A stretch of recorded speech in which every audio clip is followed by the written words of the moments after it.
love Mike Hanson Archives. Get ready to run. Hello, folks. This is Jeff Davis with the legendary Jeff Davis Show from Central Texas, USA. And I love Mike Hanson Archives. Peace out, baby. Hello, Austin, Texas, and we are back. And I hope you enjoyed part of that news conference that took place Friday in Alpine, Texas. Let me just mention before we get started here, folks, there's some other shows down here on Access that I would encourage you to watch. This isn't commercialism because it's all Access. First off, tomorrow at 8:30 to 11 on channel 10, I believe. Is it 10? 10, I believe. The Real Spin with Alex Jones comes on down here on channel 10, 8:30 to 11. And then, like I say, Friday coming up here, starting his new series, Teledemocracy, this Friday at 8:30 p.m., channel 16, Greg Erickson comes on. And Saturday at 8 o'clock, my friend Terry Liberty Parker hosts his program from 8 to 8:30 p.m. on channel 10 down here on these Access channels. These Access channels, folks, are one of the many forums that we have to get some of the truth out to the public and what I consider to be a sea of controlled news and information. So there are some other programs out there to watch, and I would encourage you to check some of these other programs out. And I will remind you that there may be some differences in some of our opinions concerning certain things, but the fact is we're all united to the fact that we're getting sick and tired of news stories about what to do with your leftover chicken and magic and how to get a pizza delivered to your home. These are the kind of stories that we're being fed on a regular basis, along with the issuance of bonds and more debt and all of this kind of foolishness. So once again, vote against all the bonds if you haven't voted already. If you still believe in voting, vote against every one of these bonds tomorrow, these debt-producing bonds. It's not for the kids, not for the roads. It's for the financiers and the parasites who will profit from the financing of these bonds. Yeah, these are the kind of stories we want to see right here, folks. Right here. We want the news media to tell us about how many houses have been stolen from property taxes here in Central Texas. We want stories about how our government, our local law enforcement is being turned into military outfits with men conducting themselves with raids with black ski masks. This is the type of information we need if we're going to truly remain a free and independent people. Not the best way to deliver a pizza or get a pizza delivered to your home. This is the kind of issues of no significance, of course, that we're being fed on a regular basis. And quite frankly, I'm to the point where I don't even watch it anymore. But sometimes you got to watch it to the fact that you have to understand what the enemy is saying and what they're doing, so you can effectively counter, or at least try to counter their huge propaganda machine that they have in place. So with that, vote against the bonds if you haven't already. And a couple other things about Bosnia I want to talk about. Bosnia, in fact, if you remember, this was told in 1995, December 1995, that the troops would be over there for a year. And now it is like 2 years later, nearly 2 years later, and they're still over there. Now they're talking about extending it even further.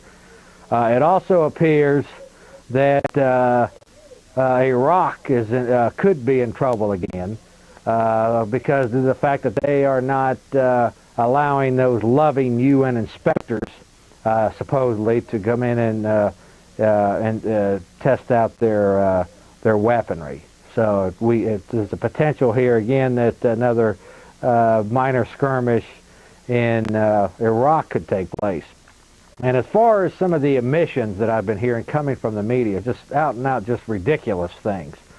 One story I heard the other day was that we need to deal with Iraq because they potentially could control the whole world's oil market. And this is ridiculous, folks. Can you imagine Saddam Hussein in Iraq getting a big straw and sucking all the world's oil out of the Persian Gulf? I mean, this is the type of emissions that are coming from this propaganda machine that's in place. And it's huge and it's overwhelming. But these are some of the things that we're being fed here. And it's just amazing what's happening. One other thing as far as information, the idea that we are the only country now that can object to anything that these governments are doing, it's just out and out a lie. Due to the fact that through the internet, through international shortwave radio, other mechanisms, alternative press, there are people across the entire planet now, in every nation, that are anti-New World Order, on to what's going on, and they're fighting and resisting what's happening. So this whole business about us being so privileged here in the land of the supposed free, that we can get up and talk about this government, is just another one of the little subtle lies that they feed you to keep you deaf, dumb, and blind as to what's happening. I also want to reiterate again that I believe that they're purposely diverting a lot of attention from America's problems onto China, Taiwan, and some of these other, Guatemala, and some of these other areas of the world to keep us focused off the realities of what's happening right here on American soil. So, there's a lot going on, folks. A lot of propaganda at place. And a lot of the enemy is advancing forward with quite a bit of propaganda and got different type of legislation and whatnot. One thing I want to briefly talk about, but then we'll get to some calls. This country was founded, folks, on common law, basically meaning that you were sovereign over your own body, your own possessions, your own honestly acquired property. And that you were sovereign over that domain, and you basically could do anything you wanted to do with that, with your life and property, provided you didn't impose that right upon somebody else. And beyond that, the government was there to enforce that. In other words, to protect lives and property when people were being violated. This was the old common law system that this country was founded upon. Much of the Republic of Texas movement, the sovereignty movements, the freemen, much of the information that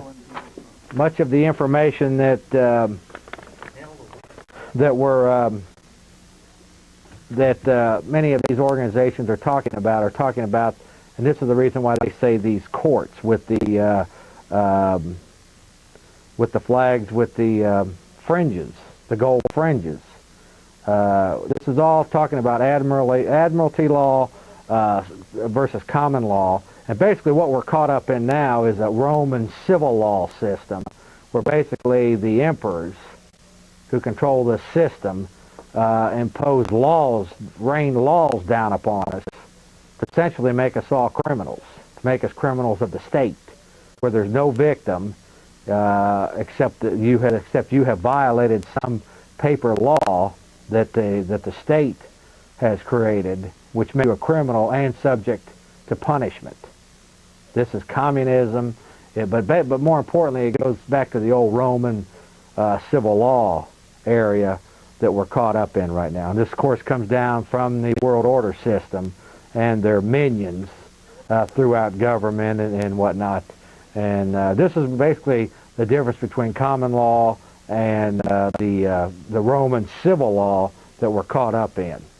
The Roman civil law, of course, creates victims, creates criminals out of everybody, through a reign of laws, a series of laws being perpetrated where there's no victim.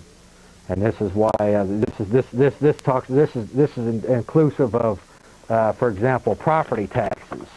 Here's a fellow that lived in his $100,000 home that's paid off due to the fact that he owes $845 of property taxes to the Loving Travis County.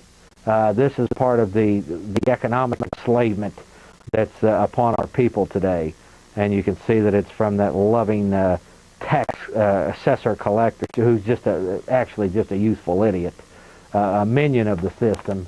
But the idea that that we can lose our lives, our properties, and we've lost much of our rights now due to this Roman civil law of economic and social injustice that's going on. And so anyway, with that, we're going to go. What'd you need? Yeah, okay. With that, we're going to go ahead and try to take some calls here. I appreciate you all folks holding all this time, and I'm curious to know what's on your all's mind, because it's been a while since we've taken some calls down here. Just remember, folks, if you haven't already voted, and if you still do vote, go down tomorrow and vote against every one of these bonds.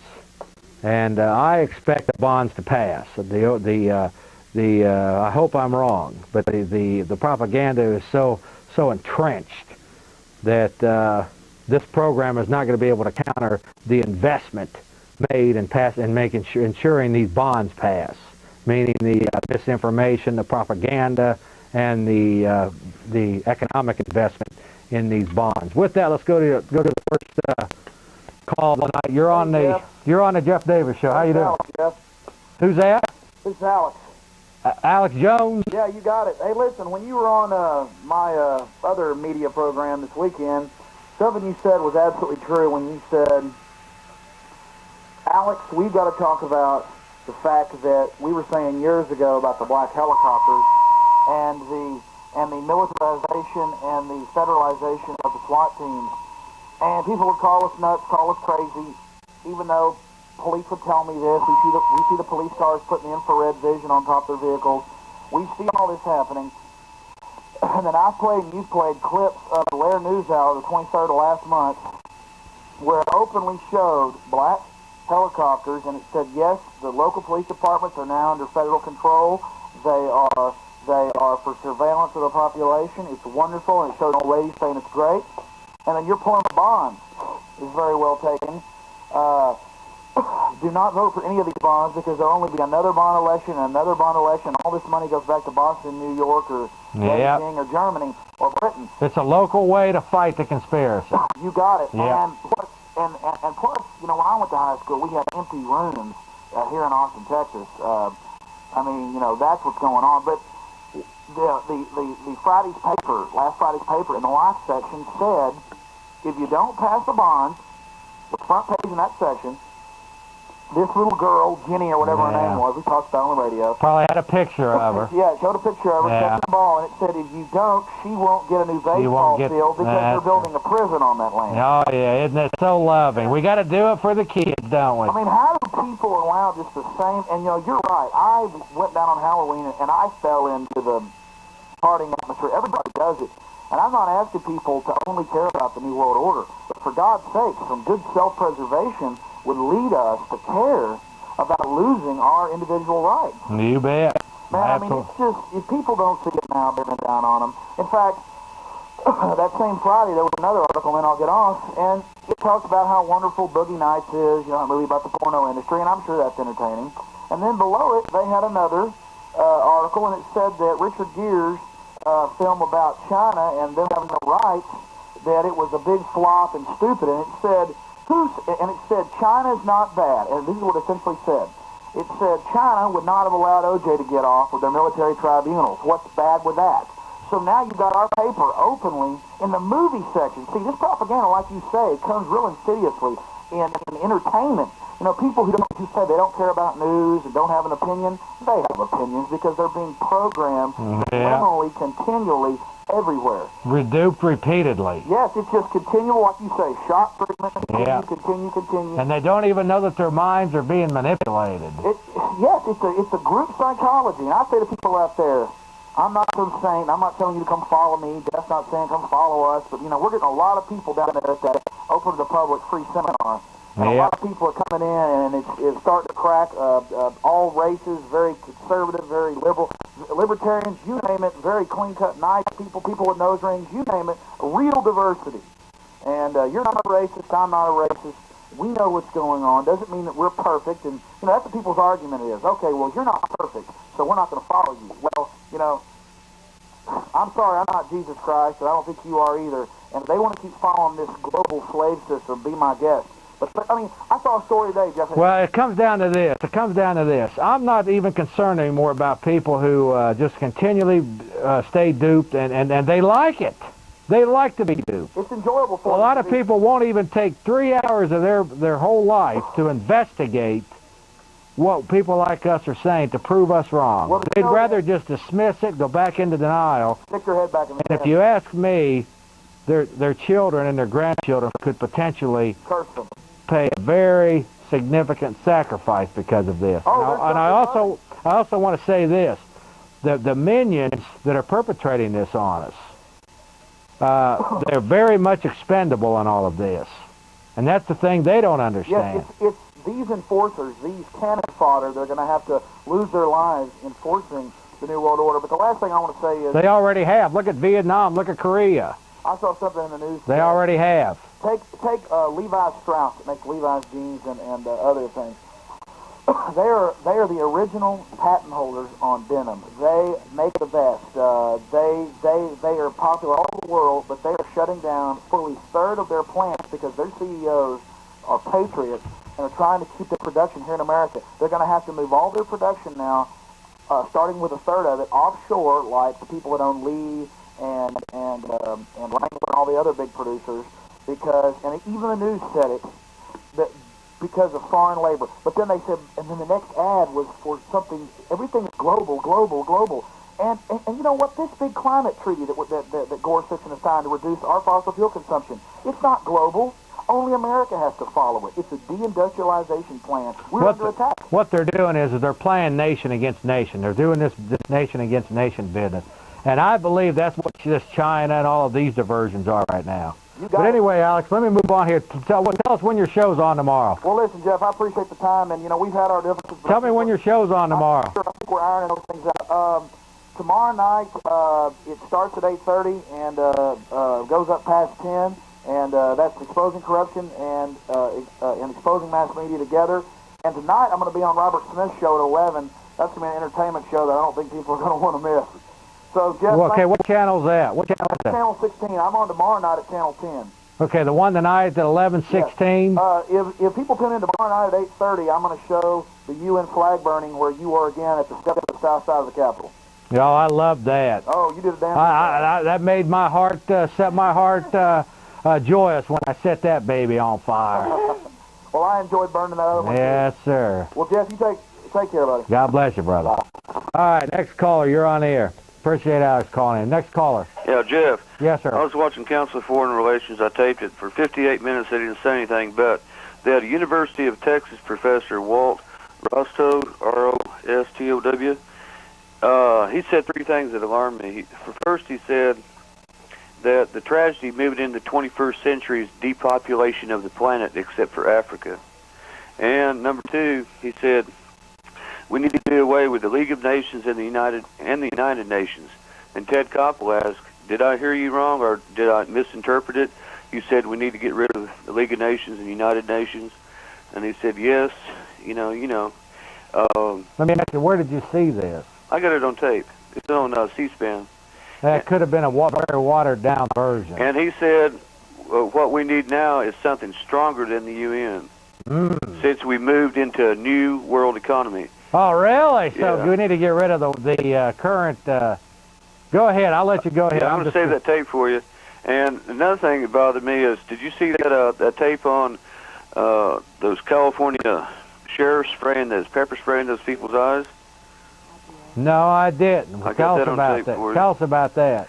What? Well, I got it on tape. I'll bring it to you. They took pepper spray, and these protesters that were protesting against the logging camps, ecology protesters, they were holding these kids down, opening their eyes up, spraying pepper spray right into their eyes, and rubbing it in with Q-tips. And I got a tape I'll bring for you. Really? Yeah, for sure. Man. It sounds loving. Yeah, bring it to us. We'll put it on. Yeah, I think it is kind of funny, man, that all of a sudden that 500-point crash happened just right when that Chinese guy showed up. I think it was organized to keep us from paying attention to what Clinton was doing. Did you see him bow down to the Chinese guy? Well, the bankers are definitely the ones manipulating that Wall Street deal. Yeah. In fact, I myself lost about $3,000 last week. Man, I think so. But definitely, it's the international bankers that are manipulating that. They keep saying we've moved into a world economy. Really? Yeah.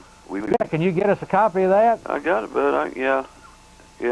Well, Satan 300. I don't even watch the CFR meetings on C-SPAN anymore because it's a stage deal. Quite frankly. They said it was a 2-hour meeting, 2 hours, 1 hour for the public, and 1 hour behind closed doors.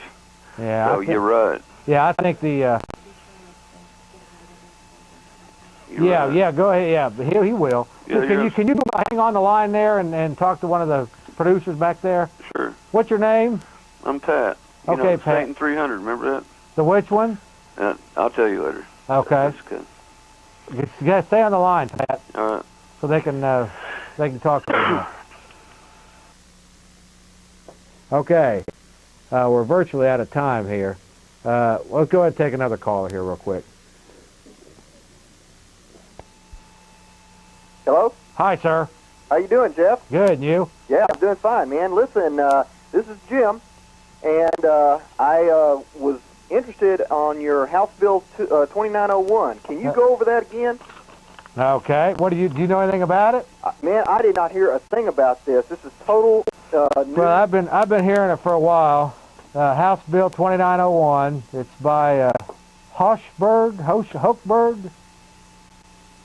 Does that ring a bell? No. Okay. Is this a Texas state bill? Yeah, Texas state bill by Hochberg, Hochberg, a bill to be entitled an act relating to paramilitary training organizations, providing a criminal penalty. Okay. Okay, right here. Let's get a copy. Let's get a close-up of it here again. Now, has this passed? Well, according to us here, this act, Section 2, this act takes effect September 1, 1997. The importance of the legislation and the crowded condition of the calendars in both houses created an emergency and an imperative public necessity that the constitutional rule requiring bills to be read on 3 several days in each house is suspended. And this rule is hereby suspended. Okay. So basically, they, according to this, so they snuck this one under our noses. Looks like apparently they're supposed to. I don't really know that much about the state house, but apparently they're supposed to be read on 3 several days in each house. Right. But according to supposedly the emergency of this bill that needed to become law, right, that was suspended. Okay. Here's a copy of it right here. If we could get a close-up of it. Okay. So the governor has signed this. Okay. Right here's it. Can we get a? Yeah, I see it. Right there it is. Okay. Has the governor signed this? You know, I don't know the process. Okay. I don't know I don't know the process. The way I read it, it's law. Now I could be wrong, but the way I read it, that takes effect. Okay. But it took effect September 1st, 1997. According to what it says here, yes, sir. Okay. Well, that's just another one of our rights shot to hell. Yeah. Let me just read briefly here. What this says here. It calls a paramilitary organization means of a group of 3 or more persons organized on a military pattern who possess firearms, right? Train in the use or teach in the use of firearms. Okay. And this, I mean, it's so vague. I guess it could mean that's extremely vague. You and your kids, are out on your 10-acre property, and you got guns there, and there's 5 of you and 4 of your sons. Right. The point is, it's just another one of these laws, I believe, that, and they may not even be enforcing it yet. They may not even be implementing it yet. Well, the thing is, Jeff, is if this is true law, okay, they've snuck it under our noses. I didn't hear about any of this in the press. You wouldn't. It's totally unconstitutional. Yeah, well, of course. It destroys the Second Amendment completely. Right here it is. And I don't know if the governor has signed this or not. You know, I need to find that out exactly, whether this is officially... I wish you would, because I'm going to try to find out, Austin, Texas, and we are back. And I just want to mention briefly a couple of quick things here. What we've got lined up here for the show. I want to thank the Intelligence Report, Mark Cornicky's shortwave radio channel. We're going to be playing that later in the show. I think it's a good theme song about, you know, folks, basically where I believe this country's at right now and where we need to be heading. We're going to be playing that later. I want to just mention, we got Wes Curtis in here. He's the man responsible for getting the seminars going. I want to just briefly talk about some things that we've got going on here first for today. We're going to talk a little bit about Iraq and Iran, and I'm going to show the flag burning deal, Wes, that we did a couple weeks back. I'm also going to get into, later, I'm going to get into some government-sponsored poison programs that some of you are aware of, and I think it's quite interesting that this loving government, or at least they present themselves as that, is involved in some of these activities. Then we've got a real nice little video on fingerprinting and how the state of fingerprinting and photo imaging of people on welfare. Keep in mind the people under the fist, so to speak, the ones receiving the programs, of course, are the most vulnerable. They test the different programs and with those people first, and then extend it on to the rest of us later down the road. And then I'm hoping to have a copy of a public law that was passed that basically later in the program talks about a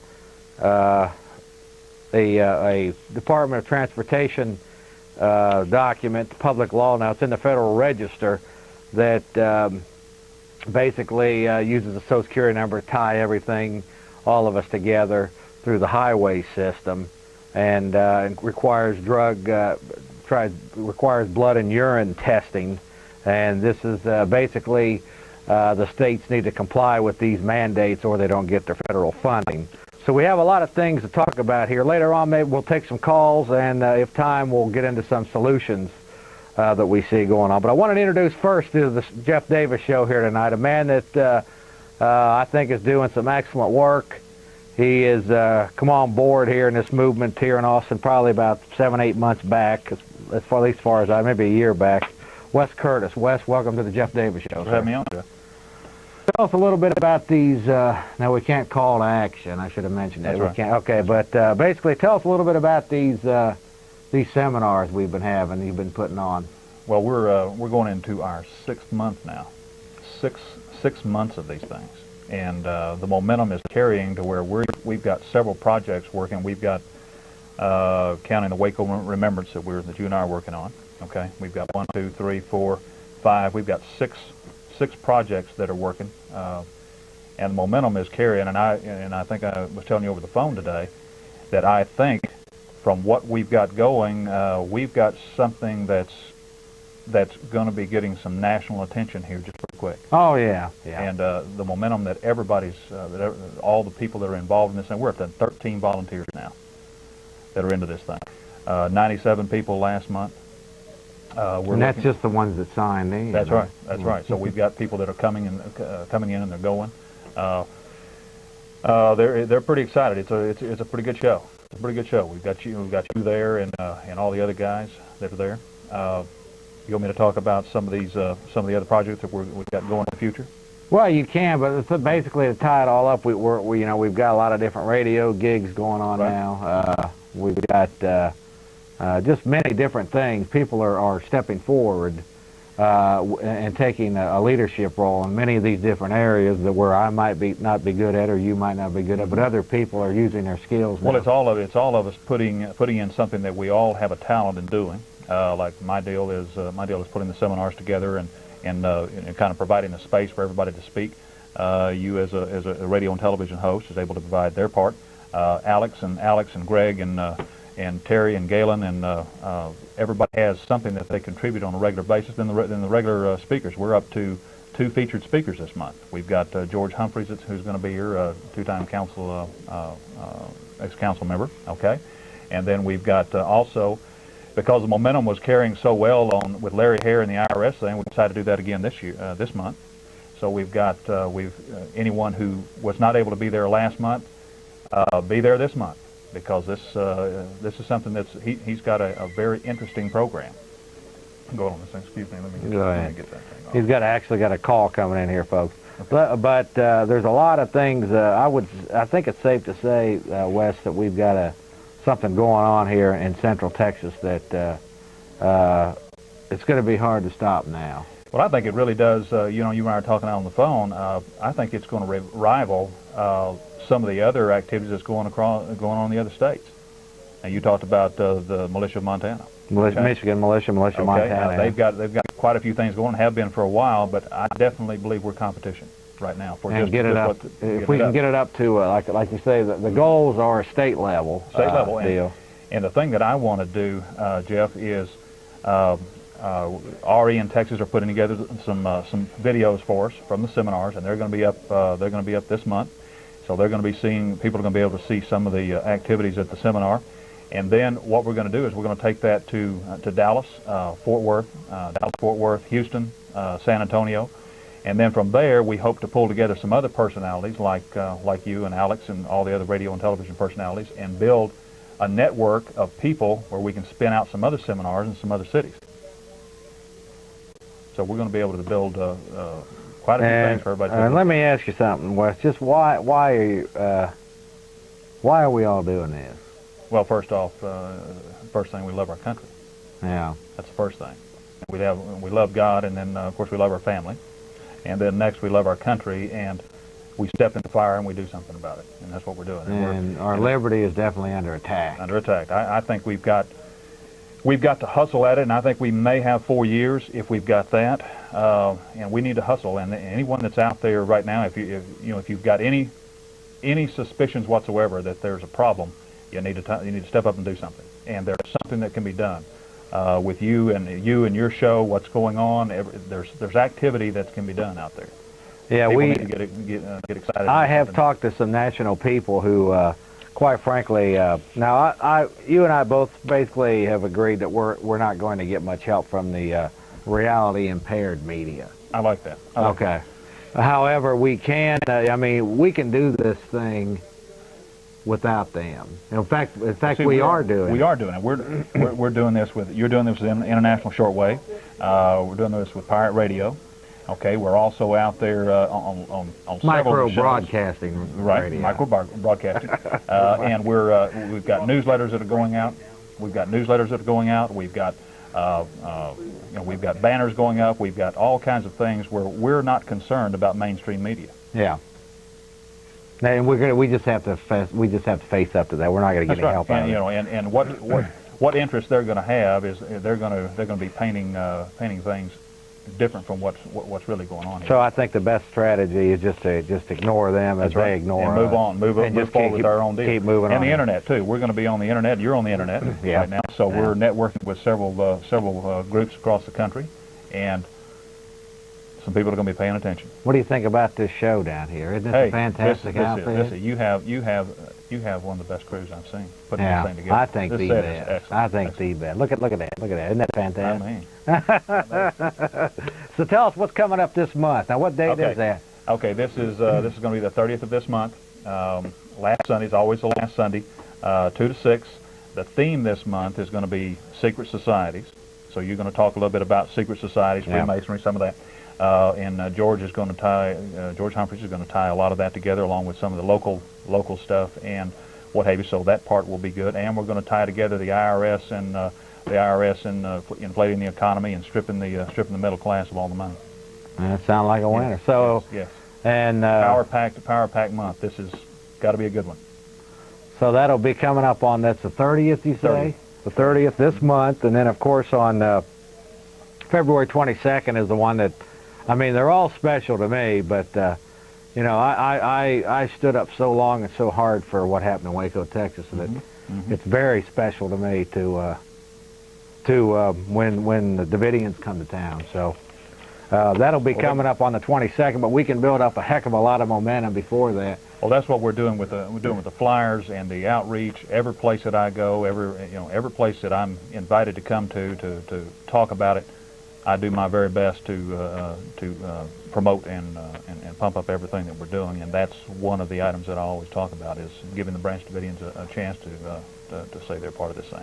And I believe we're going to have probably more than we've ever had before because of the time ahead of time. Oh yeah, I think so. It'll do my heart good. You know, right there at the Chariot Inn, we're able to not only are we able to sit in there with 300 people now, but we can also build that up to 1,000 people out in the parking lot.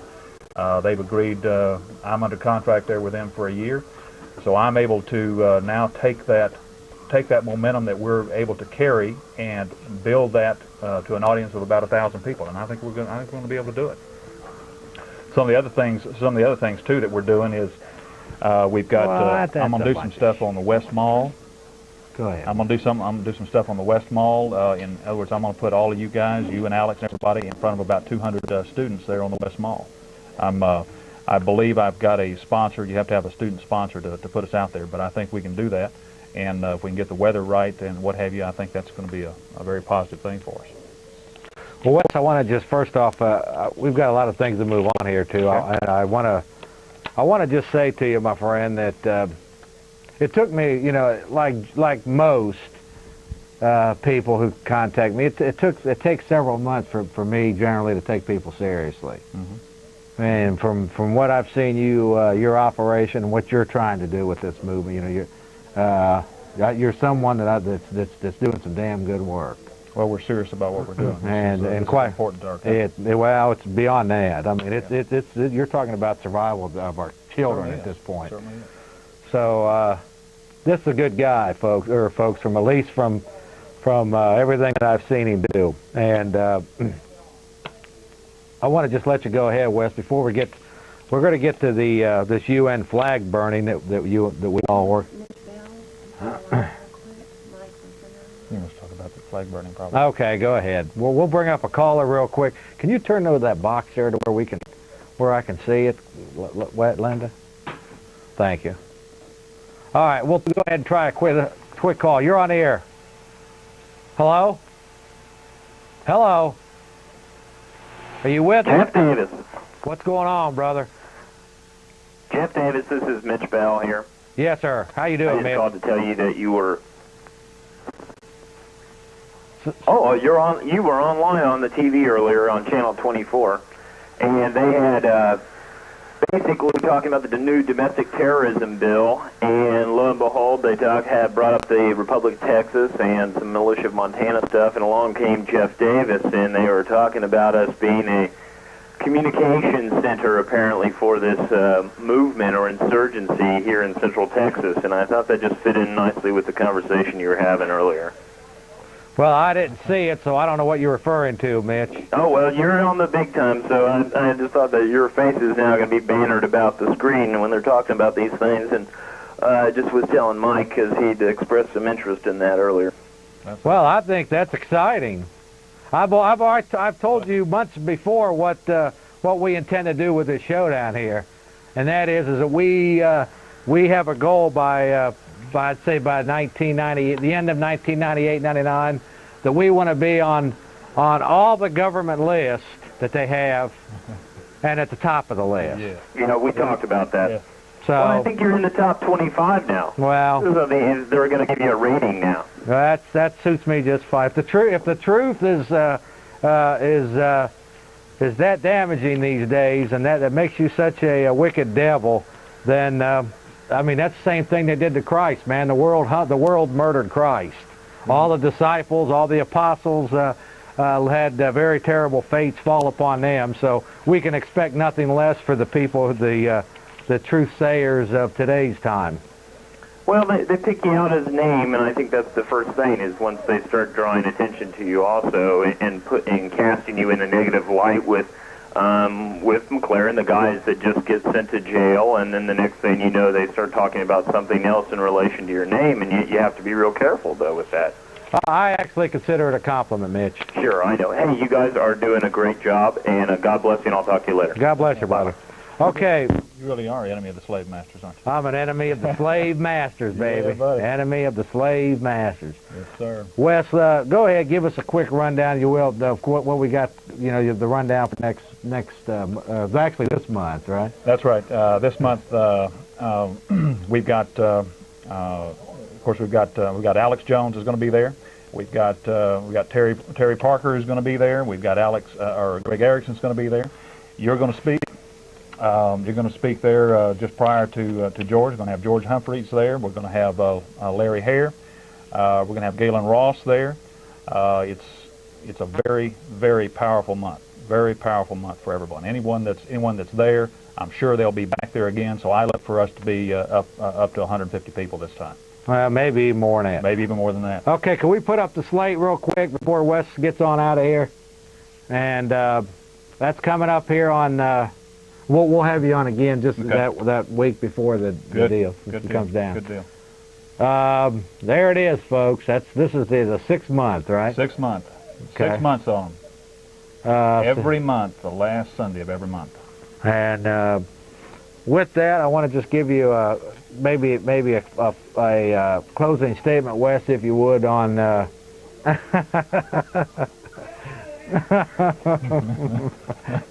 Oh, jeez. Okay. Closing statement, Wes, on again, just what's going on here in Central Texas. Well, we are. First off, quickly, what are we up against? Well, we're up against a beast, an animal that's been here forever, and it's going to be. It's a tough job, but powerful enemy. Powerful enemy. Yeah. But we've got the capability of doing something. I know in my heart that, again, I know you do. That's why we stand up here to do this thing. And we are in the most powerful state in the Union. We are capital, and everyone in Texas who sees your shows and the seminars, this kind of thing, are going to see just what we intend to do about this thing.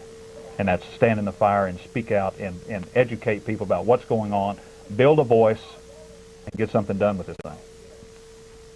Wes Curtis, you got any final comments, babe? Well, that's just everybody be there. Everybody get to the seminar. We actually can't tell them to be there, but it's a forum that's open to the public. That's it. Wes, God bless you, brother. Thank you, man. Keep up the fight. We're quickly. We're to go to this UN flag burning segment. It's about 7 or 8 minutes. Are we ready with it? Okay, and then Wes, once again, I do appreciate you, brother. Keep up the fight, baby. We're over there. We're keep always up the there. Fight. All right, we'll be back in about 7, 8 minutes, folks. This was about 2 weeks ago at the south side of the Capitol.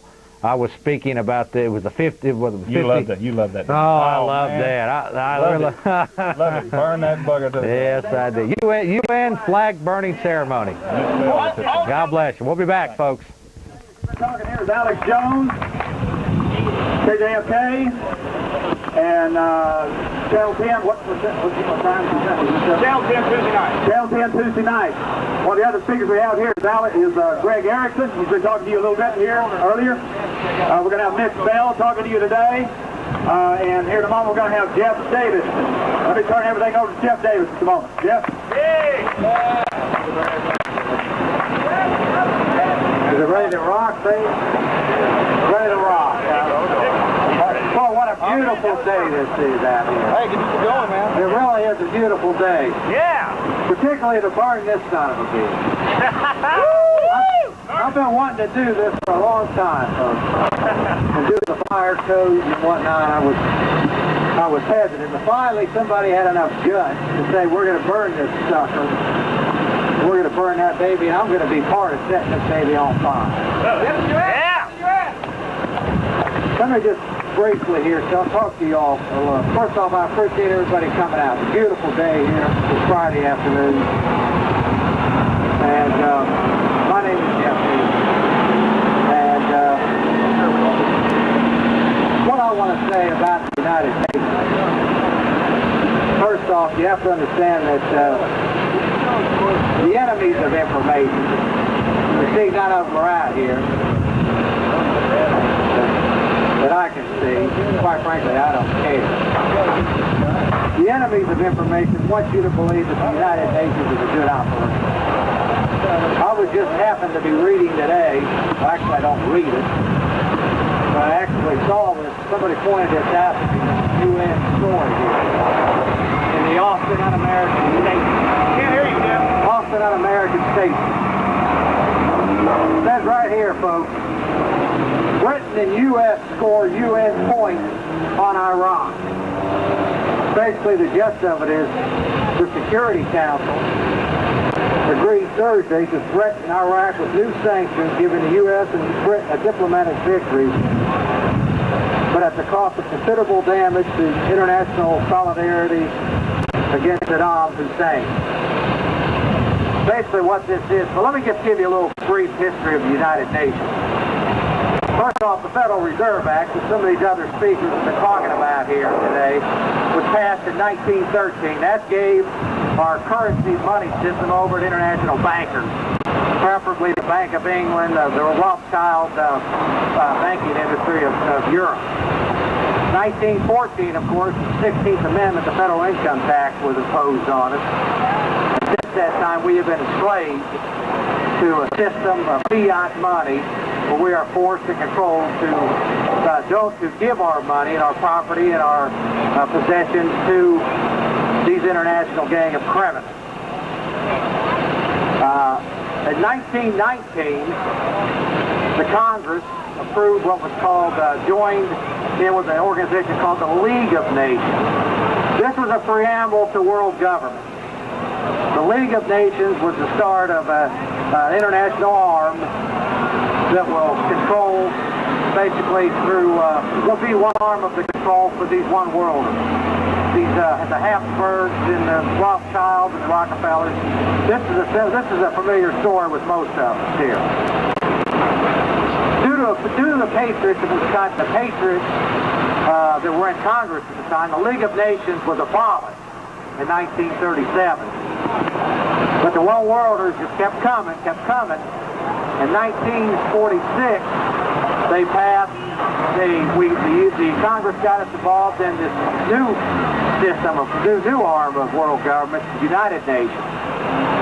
Now they present this United Nations, folks, basically what it is, it's an international, it's a front arm of the international finance, meaning the World Bank and the Federal Reserve Bank, the central banks across the planet. It's an enforcement arm for them. Now they present this to us as a loving organization, a peace organization. You know, they call them peacekeepers. That's what they call them, peacekeepers. Let me just explain to you exactly how they've been keeping peace over the last 50 years. The UN Security Council essentially voted to involve the United States military in the Korean conflict, the Vietnam War. We've been involved in wars like Somalia and all of these other wars that they continue. The UN Security Council continues to get us focused in on. Basically what it is, folks, is perpetual war for perpetual peace. And that's what it is. Anybody that understands it knows it. This UN corrupt organization here, John D. Rockefeller actually donated the land that the UN building sits on in New York City. John D. Rockefeller, right here, actually donated the land that the UN building in New York City sits on. Let me just mention this, folks. Not only to the wars that they've got us into, you know, the so-called peacekeepers. This United Nations has been involved in starving, UN sanctions, starving hundreds of thousands of men, women, and children in Iraq. This is their peaceful organization, a loving organization. Let me also tie this into NATO and some of these other organizations. They're all one world organization. Treason. And this particular, they have imposed economic sanctions on Cuba. Basically, any country that doesn't bow down to the whims of the one worlders, this organization can be counted on to thrust their coercion on us. Jeff, don't forget Central Africa's innocent people there. The World Health Organization, one of their arms, another treasonous organization, has been linked to spreading diseases around the world. UNESCO, the organization that, that loving those international biospheres, that the national parks were sold is supposed to be ours, they are now being turned over to this organization. Many of our national parks now are under direct control of the United Nations. And I know many of you all here understand that. But we need to keep saying this. We need to keep exposing this thing to what it is, for what it really is. I also want to mention what our Congress is doing. Our Congress, ladies and gentlemen, is absolutely treasonous. That's all there is to it. They continue to fund and support these organizations, these world organizations. And when I was running for Congress in 1994, a lot of people would ask me, what am I going to do about crime in America? Crime in America. Well, my answer to them was, I'm getting a little bit sick and tired of hearing about two-bit drug dealers and petty thieves, when the real criminals are in Washington, D.C., driving around in fancy limousines and wearing fine linen suits. That's the bottom line. That's the criminals right there. That's your criminals. The ones that continue to give our sovereignty over to these ungodly organizations. It's time that we lift the lid off the Washington District of Criminals, ladies and gentlemen, and flush that human sewage down the drain. That's the bottom line. We're not going to get any help from them. So all I want to say is I appreciate everybody being here. And I am very honored and very privileged to burn this flag here. Like I say, it's nothing more than an arm for international finance. And I am very proud and honored to be burning this flag. And all I've got to say is, to hell with this flag. God bless the United States of America, and death to the New World Order. Death to the New World Order! Death to European corruption! Hey folks, we called all the media. We called Channel 2, 7, all of them. Told them that this was going to happen. This is the city of Boston. They're supposed to be covering news. You notice, nobody's here. Is that Jim Ellinger from ACTV? Oh, I'm sorry very much. JC, AC is here. That's something important for everybody to understand who's across the street might not believe this. The United Nations does not stand for the people of America or the world. It stands for organized criminals, the same ones in Europe, mainly the Bundesbank of Germany. And I think we've had some trouble with Germany already twice this century. Well, hello, folks. It's Mike Hanson. I'm sorry to interrupt your viewing here on YouTube. What we're trying to do is get all these VHS tapes before they go bad. If you see right here, they're already starting to go bad. So we're doing the best we can to get them, these thousands of tapes, up on YouTube before they completely go bad, which they are pretty well going bad already. You see how it flicked? I'm live on the air. You see how it's starting to mess up at the bottom and flicker every once in a while. That means they're getting really, really old. So what we're doing is we've hired some people. We've got a bunch of expensive equipment, and we're getting them uploaded. And if you would like to contribute $25 for this effort, I will send you a copy of my book that I wrote, Bohemian Grove, Cult of Conspiracy. Just, if you can see that, or you can call us and leave a message, and somebody will call you back and get your credit card, and we'll send you a signed copy out there. 830-672-3089. Hello, Austin, Texas, and we are back. And for another lively edition here. We're going to be taking some calls here in just a little bit. Before we do, though, I want to talk about some things that's going on. First off, it appears that that maybe something's heating up in Iraq again. If you've been watching in the reality-impaired news media, they're setting up the Iraqis and that wicked Saddam and all that. Same. It's kind of almost a rerun of what happened in the early ~90s, and maybe, just maybe, they could get something cooking over there again. And I think it's all quite interesting. How we've got troops in Bosnia now. We've got them. And it's just perpetual war for perpetual peace is what it is. I want to just talk about a few things here about some findings that I've uncovered over the last week or so. I was on another program Friday night talking about this, and I think it's very important that we continue to illustrate just how much this government loves us and wants to protect us. Because they're always doing all of these things. In a loving fashion, they love us and all of that stuff. The first thing I want to just talk about some things that have gone on over the last 50 or 60 years that this government has been involved in on the just on the American people.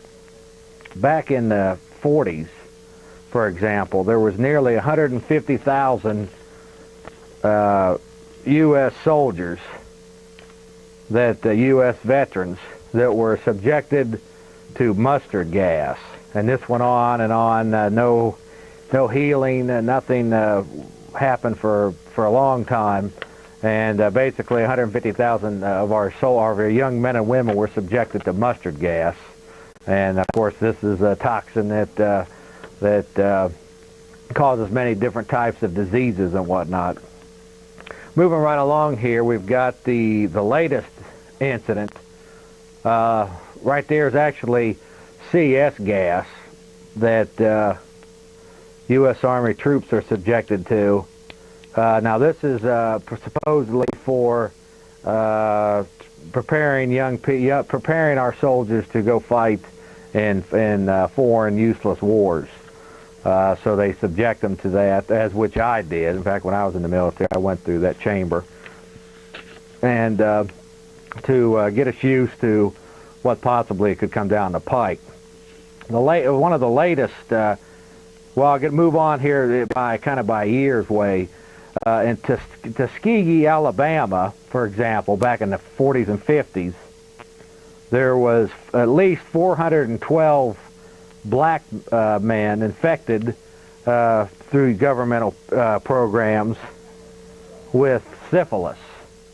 And what's funny about this is the black people were not even told about this for many years later. And just recently, Clinton, of course, came out and apologized for the government injecting black people with syphilis so they could test the side effects of syphilis. I want to just briefly talk about a few other things here. Fluoride, for example, that's been put in our water systems over the last 40 or 50 years, has been linked with some cancers. It's been banned by 11 European countries and over 200 U.S. cities. This is what they're putting in our water, supposedly for our teeth, as if these people really care about our teeth. So that's another thing that they're using on us, fluoridated water. Radiation of our food supply has been increased over the last 20 years. Basically what that does is tear down a lot of the nutrients and whatnot in food. So a lot of it's processed now and radiated to a point where we're actually getting no benefit from it, and even side effects. Here's some of the more blatant attacks on poisons being distributed on the American people.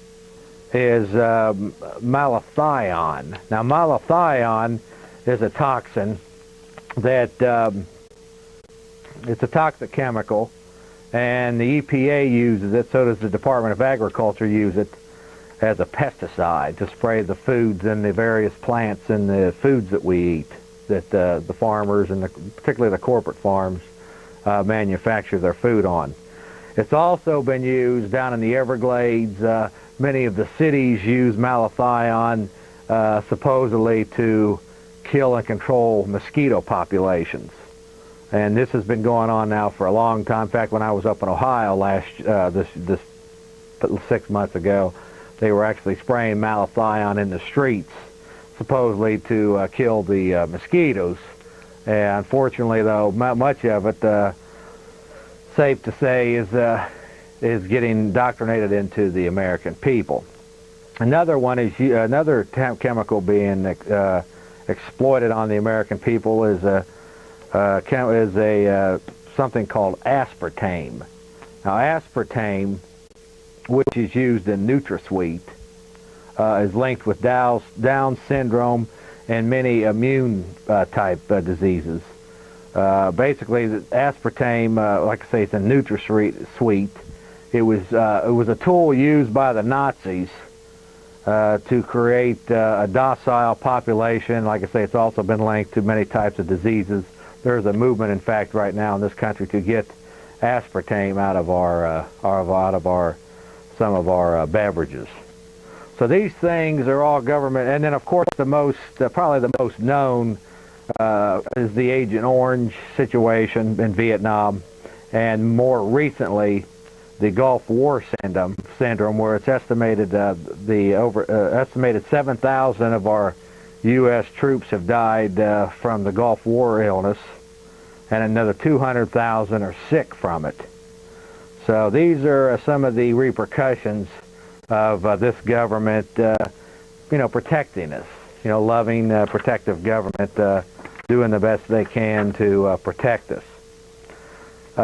Switching from the government-sponsored poisons, I want to just talk about something that's been going on, and we've got a little 4-minute video to illustrate how this works. Fingerprinting and photo imaging. Now, this is something that we've been talking about on this program now for at least 3 or 4 years.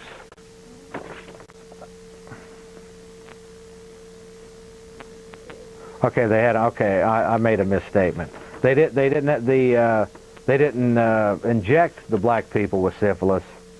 They had it contracted. Is that it? They had already contracted. Oh, they had contracted it, but they were identified. okay. They knew they had it, but they wouldn't treat it. Right. Okay. Well, it's the same thing. Okay. So basically, that's our government at its best. Okay. Now, fingerprinting and photo imaging. These are two things we've been talking about. This, of course, in a New World Order system, would be very effective for tracking and tracing. Keep in mind, mobile slaves are not good slaves. So the fingerprinting, the photo imaging, the digitized imaging, this type of thing is very good for driver's license. And particularly here in the state of Texas now, they're going to be implementing a new system and keep in mind, folks, that the welfare people, the people that are the dole, under the fist, they are potentially the most vulnerable initially. And what we're going to be seeing here in just a few minutes is an example of how these programs are being used to trace and track people. And of course, like I said, they generally start with the people that are on the dole first, and then later it should probably expand into areas like people that collect Social Security, people who have military retirements, any somehow connected to the being on feeding from the trough is subject to some type of mechanism where the de facto government can trace and track. Okay, let's go ahead and go to this video now. This was taped yesterday, and this gives you a pretty good idea. Now, the term they use here is neighborly. Yeah. Now, I use the term loving on a regular basis. These programs are very loving. The term that they used here is that this is very neighborly to do this to fellow Texans, because it cuts down on fraud and all this. What they're not telling you, folks, is that this whole system of welfare is fraud. It creates people dependent upon government. It creates a left-wing voting bloc that makes people dependent upon the government, dependent upon, and of course the whole thing is fraud based on the fact that before government can supposedly help somebody, they have to steal from everybody, and this is the repercussions of coercive government, where that supposedly in the name of helping people, it has to go out and steal from everybody first, take their property and whatnot, and steal from everybody before they can do the supposed goods. So let's go ahead and go to this 4-minute video here, and I think you'll see, folks, that what we've been saying on this program is true, and you can use your own interpretation as to whether this is going to be beneficial. Tracking and tracing people like rats, supposedly, to cut down on fraud. So with that, let's go ahead and go to the video, and then we'll be back. We're going to go over this. By the way, before we do that, producer, before we do that, let me just throw this at them. Okay, now we've got a public law coming down we're going to get into after the video. Can we get a close-up of it? Okay, here's a public law. This is coming from the feds. It's Public Law 104-193. Here's a copy of it, or at least a partial copy of it. Basically, we're going to get into it in depth here. Can we get a close-up of it? Just if we could zoom in on this. This is basically, it ties into the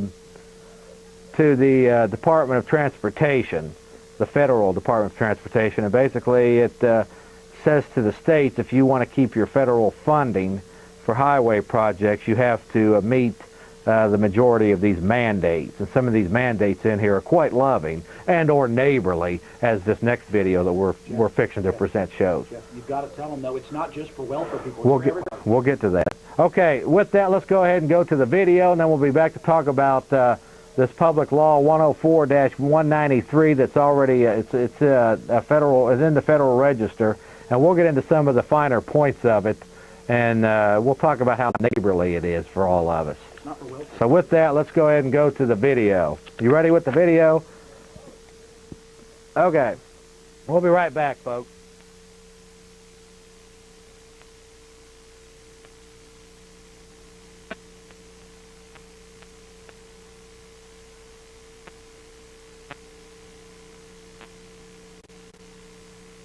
Areas of the headquarters complex to those with electronically coded key cards.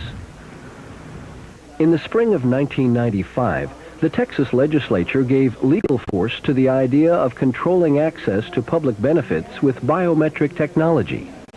House Bill 1863 reformed a number of social welfare programs. It specifically called for electronic imaging to prevent duplicate participation in income assistance programs. Here's how the system works. When a client comes to a DHS office to apply for benefits, DHS staff will record finger images with a scanner. While the images are being checked against a central database, staff will also take a digitized photograph of the client, which will also become part of the applicant's case record. If no match is found, the client proceeds with the application process. If a match occurs, the client is referred to a worker for an explanation. For example, the client could have moved out of a food stamp household, but the local office records haven't been updated. New York was the first state to use fingerprint imaging in all counties. Their experience should interest anyone who wants government to work better.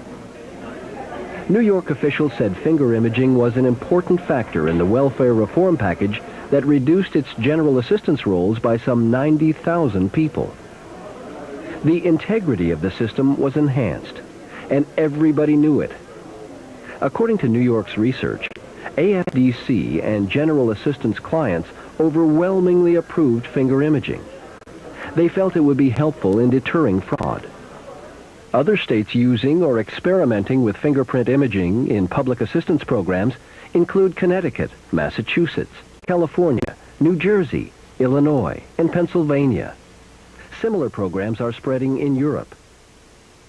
In Texas, the Lone Star Image program will start with a test in the San Antonio area.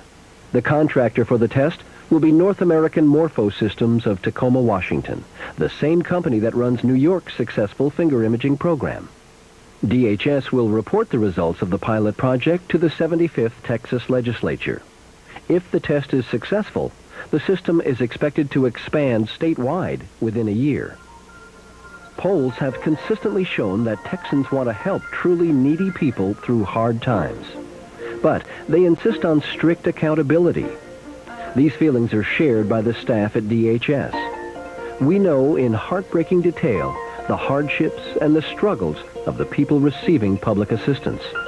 You may be sure that anyone who legitimately qualifies for food stamps or AFDC is not in an enviable situation. The Lone Star Image System is a powerful agent for guaranteeing the integrity of the food stamp and AFDC programs. It's a case of using leading-edge technology to promote old-fashioned Texas neighborliness. Thank you for watching.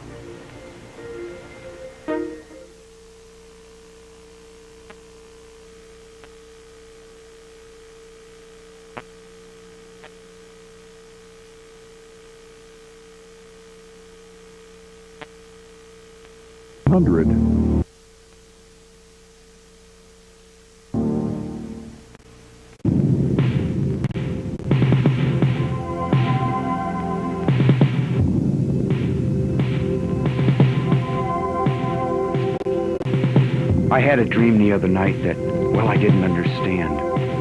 A figure walked in through the mist with a flintlock in his hand. His clothes were torn and dirty as he stood there by my bed. He took off his three-cornered hat, and speaking low to me, he said, "We fought a revolution to secure our liberty. We wrote the Constitution as a shield from tyranny. For future generations, this legacy we gave. In this, the land of the free and home of the brave.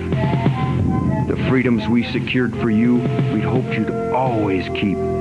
But tyrants labored endlessly while your parents were asleep.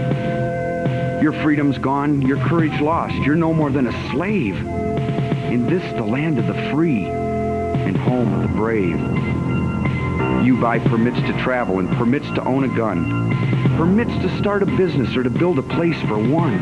On land that you believe you own, you pay a yearly rent, although you have no voice in saying how the money's spent. Your children must attend a school that doesn't educate, and your Christian values can't be taught according to the state. You read about the current news in a regulated press, and you pay a tax you do not owe to please the IRS. Your money is no longer made of silver nor of gold. You trade your wealth for paper so your life can be controlled. You pay for crimes that make our nation turn from God in shame. You've taken Satan's number. You've traded in your name. You've given government control to those who do you harm so they could burn down churches and seize the family farm and keep our country deep in debt. Put men of God in jail. Harass your fellow countrymen while corrupted courts prevail. Your public servants don't uphold the solemn oaths they've sworn. And your daughters visit doctors so their children won't be born. Your leaders send artillery and guns to foreign shores and send your sons to slaughter fighting other people's wars.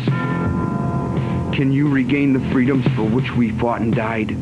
Or don't you have the courage or the faith to stand with pride? And are there no more values for which you'll fight to save? Or do you wish your children to live in fear and be a slave? O sons of the Republic, arise, take a stand, defend the Constitution, the supreme law of the land. Preserve our great republic and each God-given right. And pray to God to keep the torch of freedom burning bright. As I awoke, he'd vanished in the mist from whence he came. His words were true. We are not free, but we have ourselves to blame. For even now as tyrants trample each God-given right, we only watch and tremble, too afraid to stand and fight. If he stood by your bedside in a dream while you were asleep and wondered what remains of the freedoms he'd fought to keep, what would be your answer if he called out from the grave? Is this still the land of the free and home of the brave? God bless you, and God bless this republic.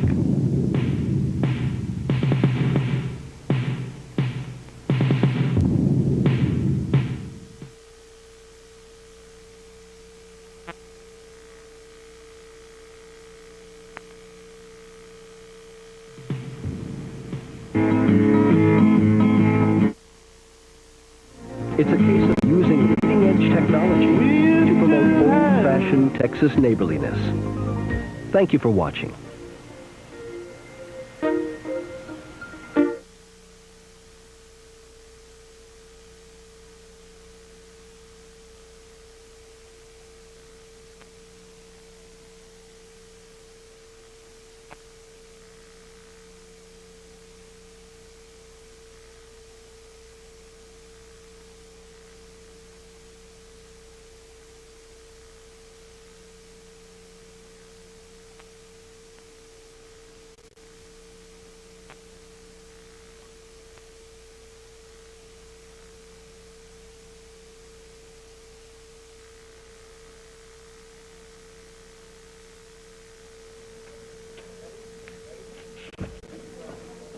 Hello, Austin, Texas, and we are back.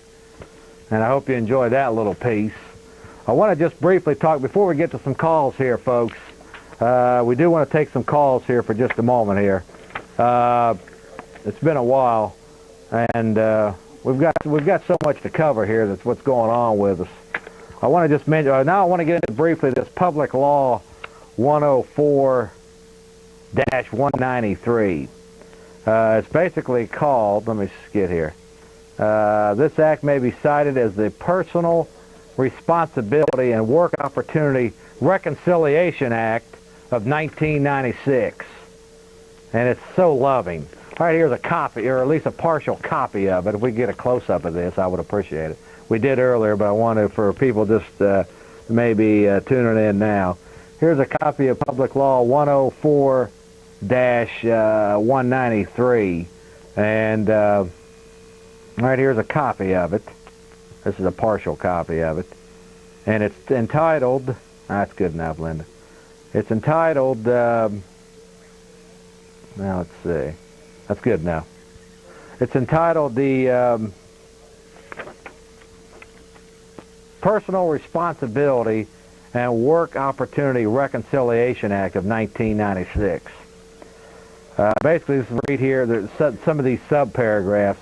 Formerly against the law to use a Social Security number, Social Security card for identification, now be used as proof of citizenship with possible biometric identifiers for counterfeit assistance. This is what they use, also known as a national ID card. This is for people that do not drive, supposedly. The Legal Immigration Reform Immigrant Responsibility Act of 1996 mandates for all state driver's licenses. It's also provided for in Public Law 104-208, a sister law to this Public Law 104-193. Let me just read some of these loving thing. Now, basically how this works, folks, is the feds, who, you know, that free money that you get, they're basically controlling the states. And apparently this has been defeated in 3 states, at least for now, until they decide that they need their funding.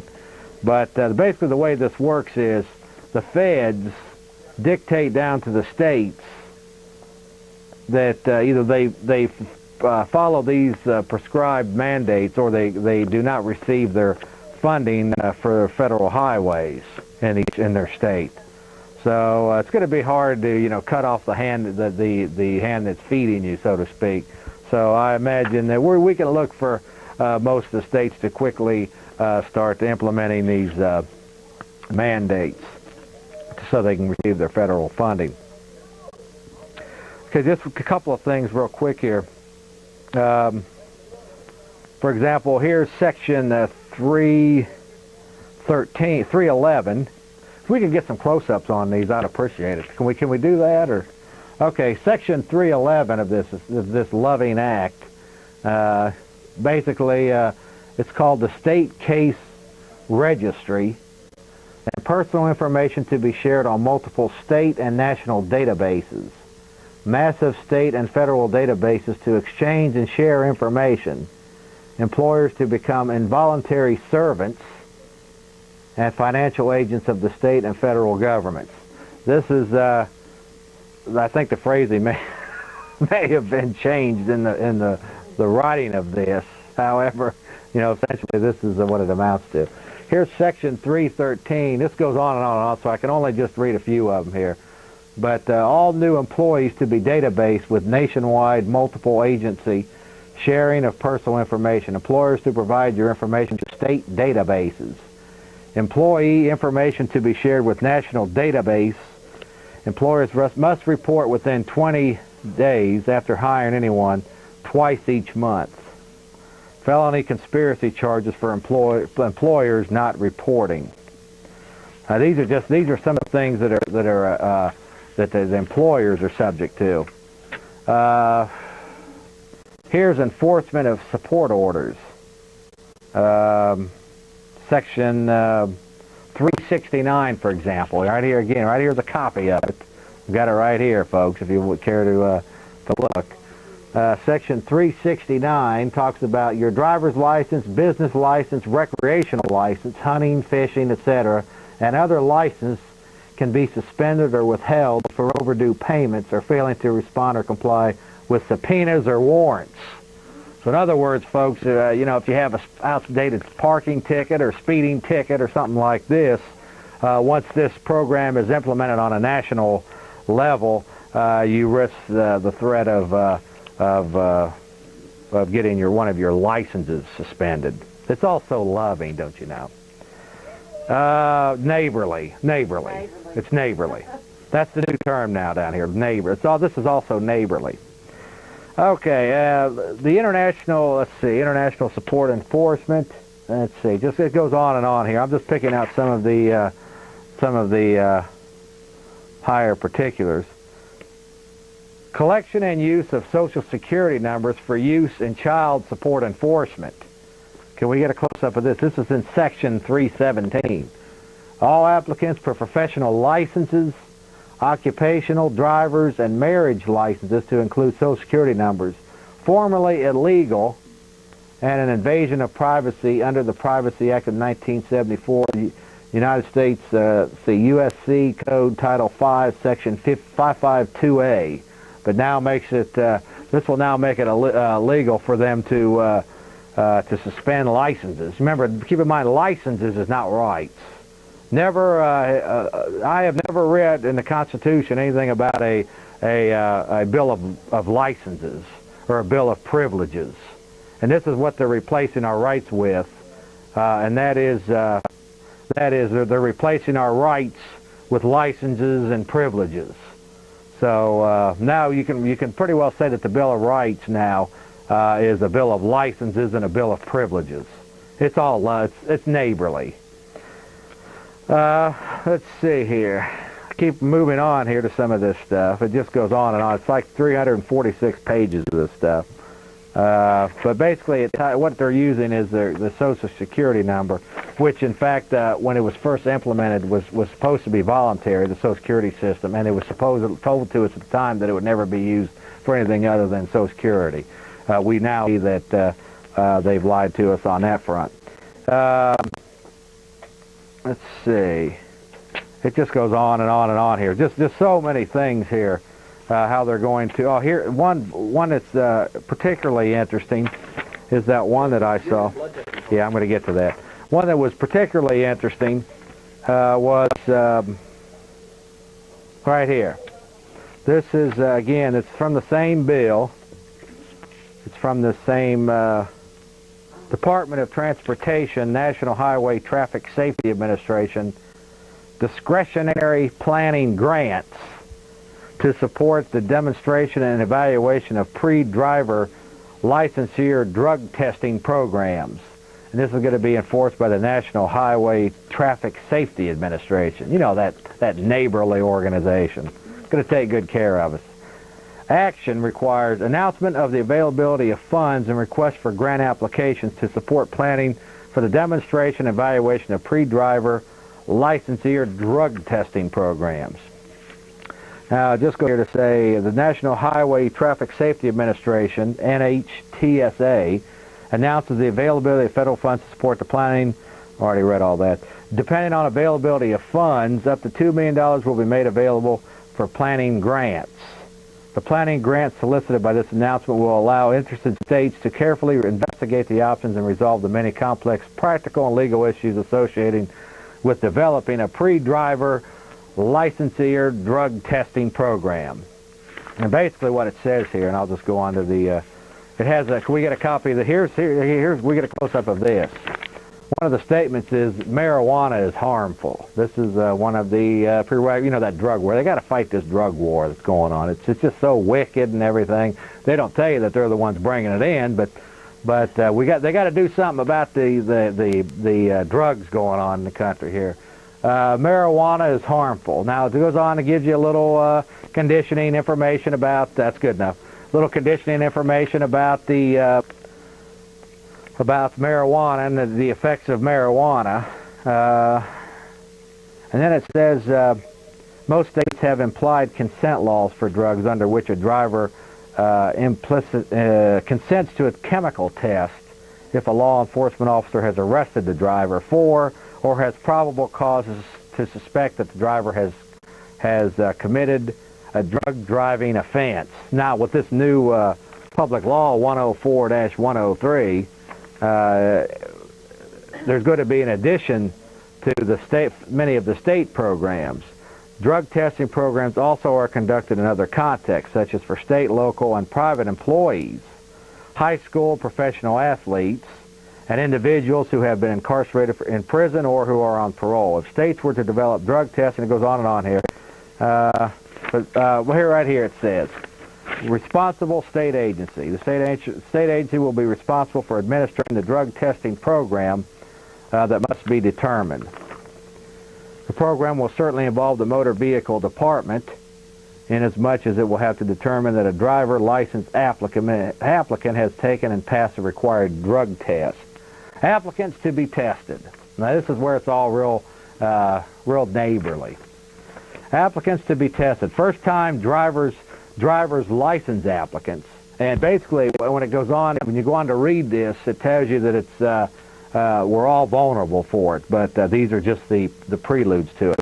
But essentially, ultimately, all of us are going to fall under this. First-time driver's license applicants under 18 must be tested. The states may choose to test others as well. For example, states could test all first-time applicants, regardless of age. Then it goes on here. Each state should consider carefully how its testing program can best address its teenage use drug problems. States may test all licensed applicants or any randomly selected sample of at least 25%.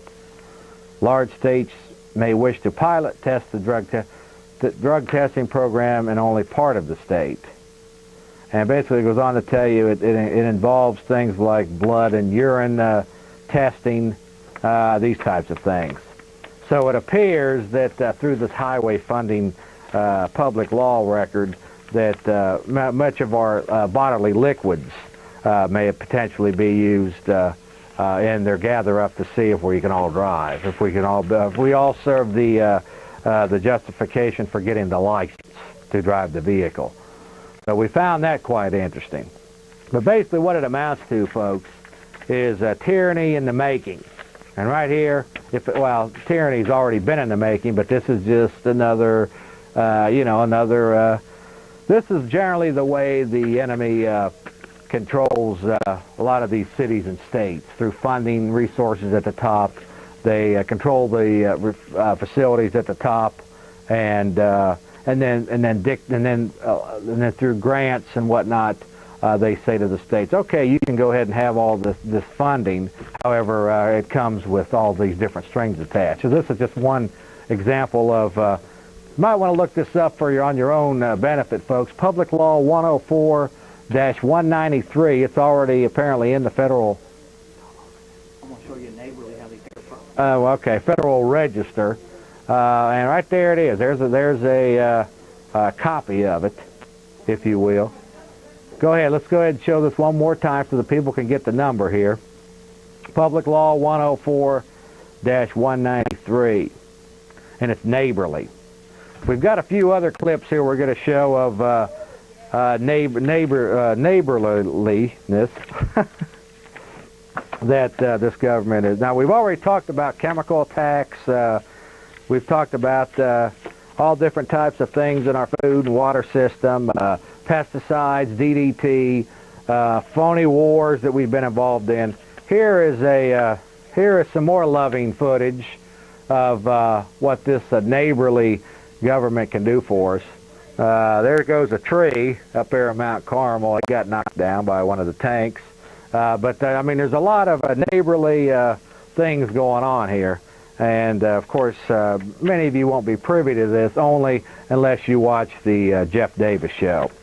One other little tidbit here. Here is a story. We get a close-up of this.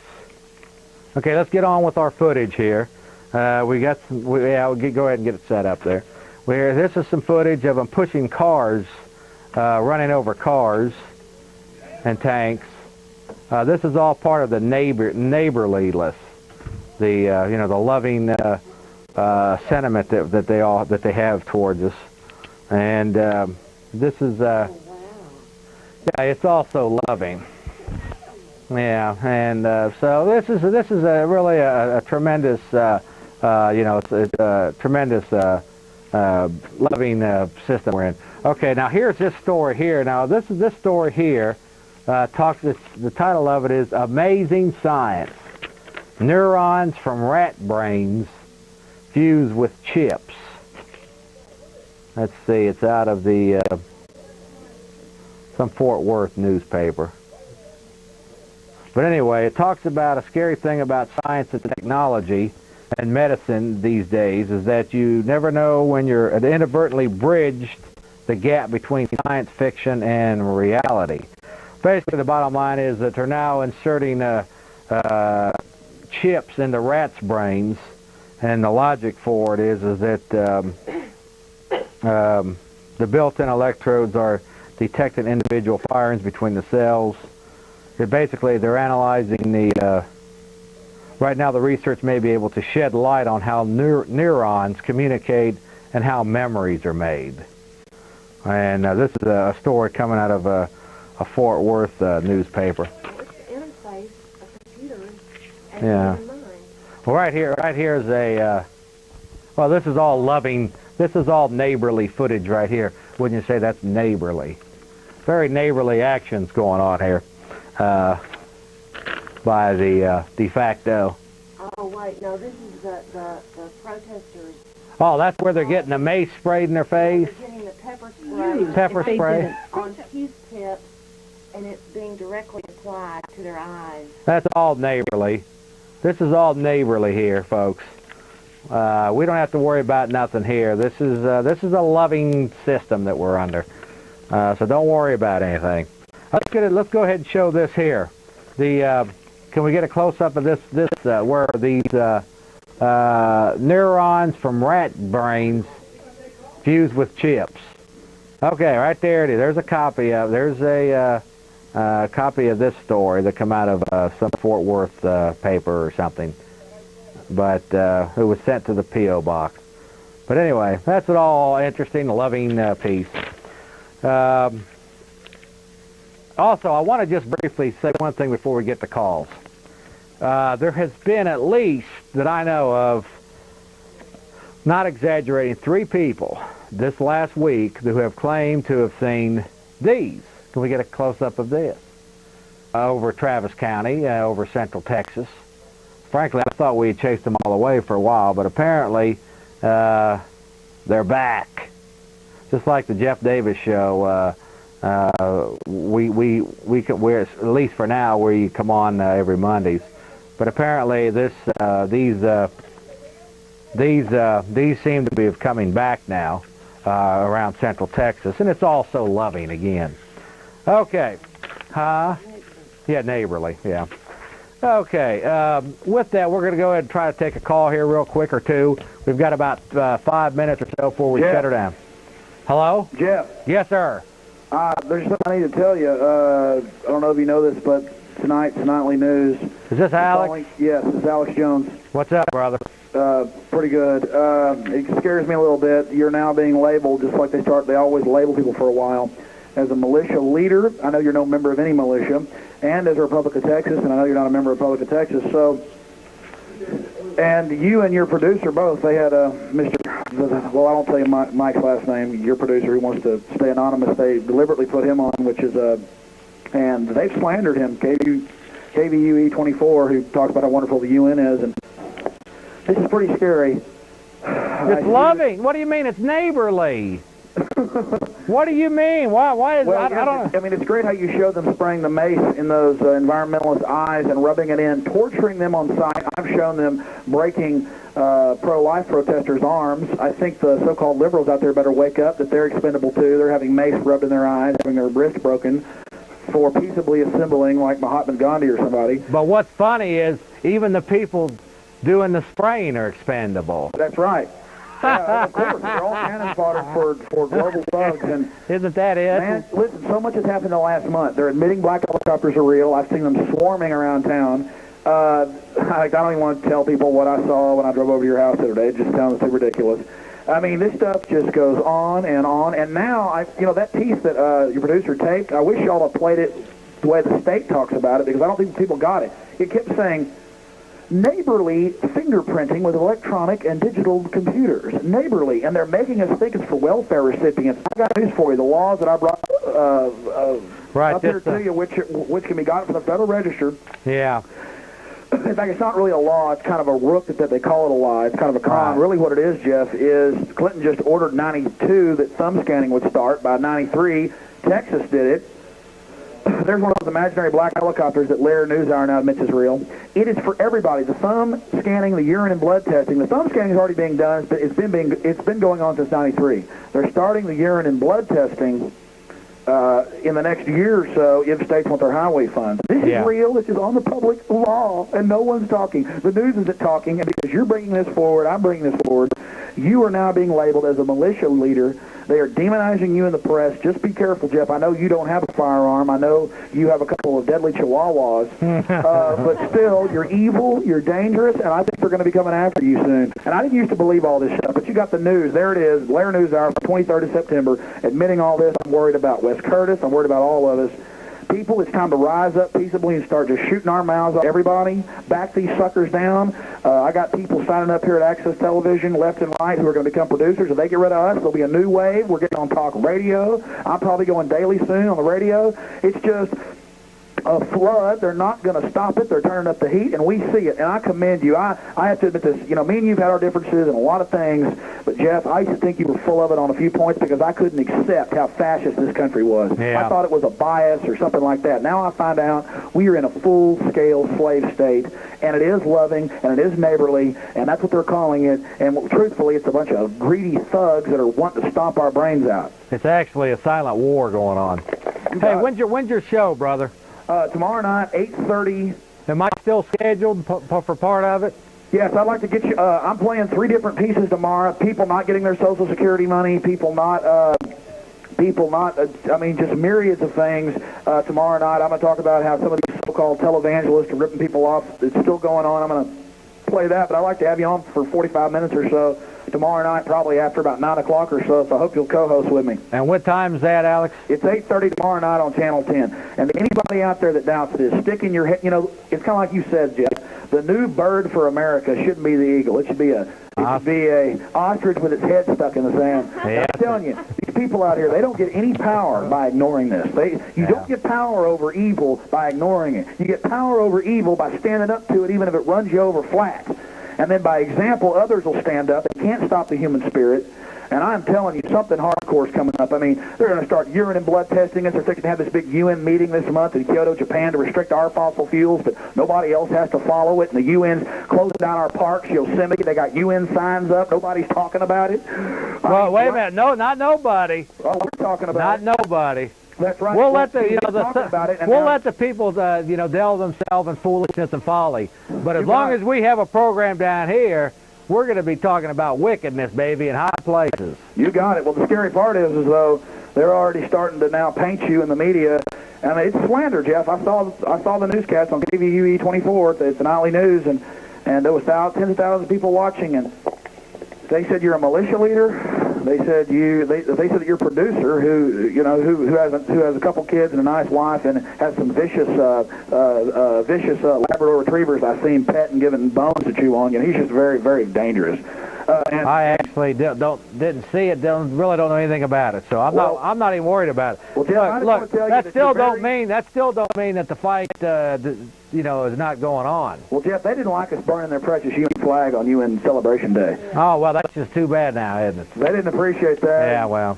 And you're standing up, we're standing up. We've got 100+ people coming down to the free meeting where everybody just gets together under the Chariot Inn roof and talk and they can't stand it. All races, all creeds, everybody, and that infuriates them because they can't call us racist, they can't call us bigoted, they can't call us child molesters, they can't call us all their favorite little names, so they're just going to call us militia members. And what did the Statesman have on its cover page today? The front story was about computers. I have no idea. Well, I know. Well, I'm going to tell you, that's the CFR newspaper. I have absolutely no idea. It's a Council on Foreign Relations newspaper. Well, Jeff, I'll let you go. What, tomorrow night when? People tune in to Channel 10 at 8:30 if my show's on. Sometimes, every once in a while, it almost gets canceled. Sometimes I don't hear about it till the last minute, but it should be on. And I'm going to be on a kind of an entertainment show where we will have some New World Order discussed tonight at 11. On Channel 10 or 16, I forget which one. But tomorrow night is the big information show, and just seeing that on the news tonight, said, man, I better come up here, talk to Jeff, get him on my show, because there's no telling how long Jeff Davis will be out among us.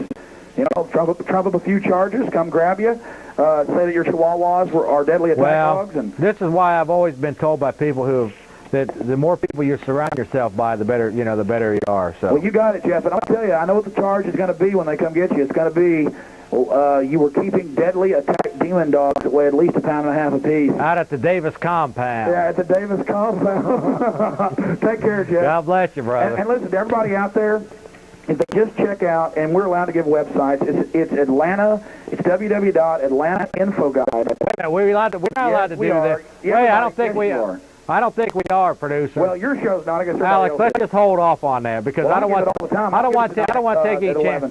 take any chances down here.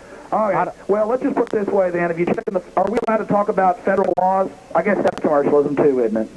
Well, no, we can do that, but no. Okay. Well, people need to check in there. It's actually a federal regulation. You need to read it to them. They need to check it out. They need to call their congressman. Their congressman will act like they're speaking Latin to them, but don't worry. Just keep pushing it. And understand that we're...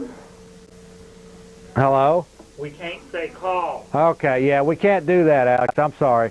Maybe we're jumping the board over here, but, we got suspended down here. Oh, so I can't give the website? Yeah, no, we can't. Look, maybe we're overreacting down here, but Mike is, we've already been suspended down here, I think, for baloney already. I understand. That's okay. And plus, information is power, so it is dangerous to some people. Well, we'll see tomorrow night, Alex. Good morning. Appreciate the opportunity to be in here again this morning, Commissioners. I want to start off by saying my name is Mike Hanson. I'm a concerned parent. Judge, I want to appreciate your call back yesterday. I called all the commissioners yesterday to let them know my concerns. I appreciate you calling me back. You're the only one that called me back yesterday afternoon. Sorry I didn't get through to you. Like I said, this is the 4th time I've took off work to come down here. Ms. Gomez, I could have had you $1,000 in your campaign chest if I would have spent that money otherwise, but I took off 4 times to come down here because I'm very concerned about this ASAP project. And I have heard and had many calls over the last couple days about Bruce Elfont whining to KVET Radio about how the new system that y'all just passed about a month ago is not working, and he cannot get a hold of people by phone because the parents are not giving the right numbers. Well, then he needs to go to the parents and get some new numbers. I don't think we should backslide. We should move forward on trying to get rid of this unconstitutional ASAP program. There's been a little less than 100 parents down here complaining about this ASAP program, and nobody has been down here in support of this program except bureaucrats.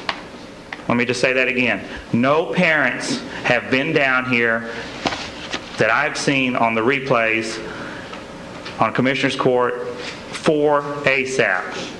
Only bureaucrats have been down here trying to justify their jobs. This ASAP program is violating 500 people a night. I just got a call from Janie of East Austin. I won't give her last name.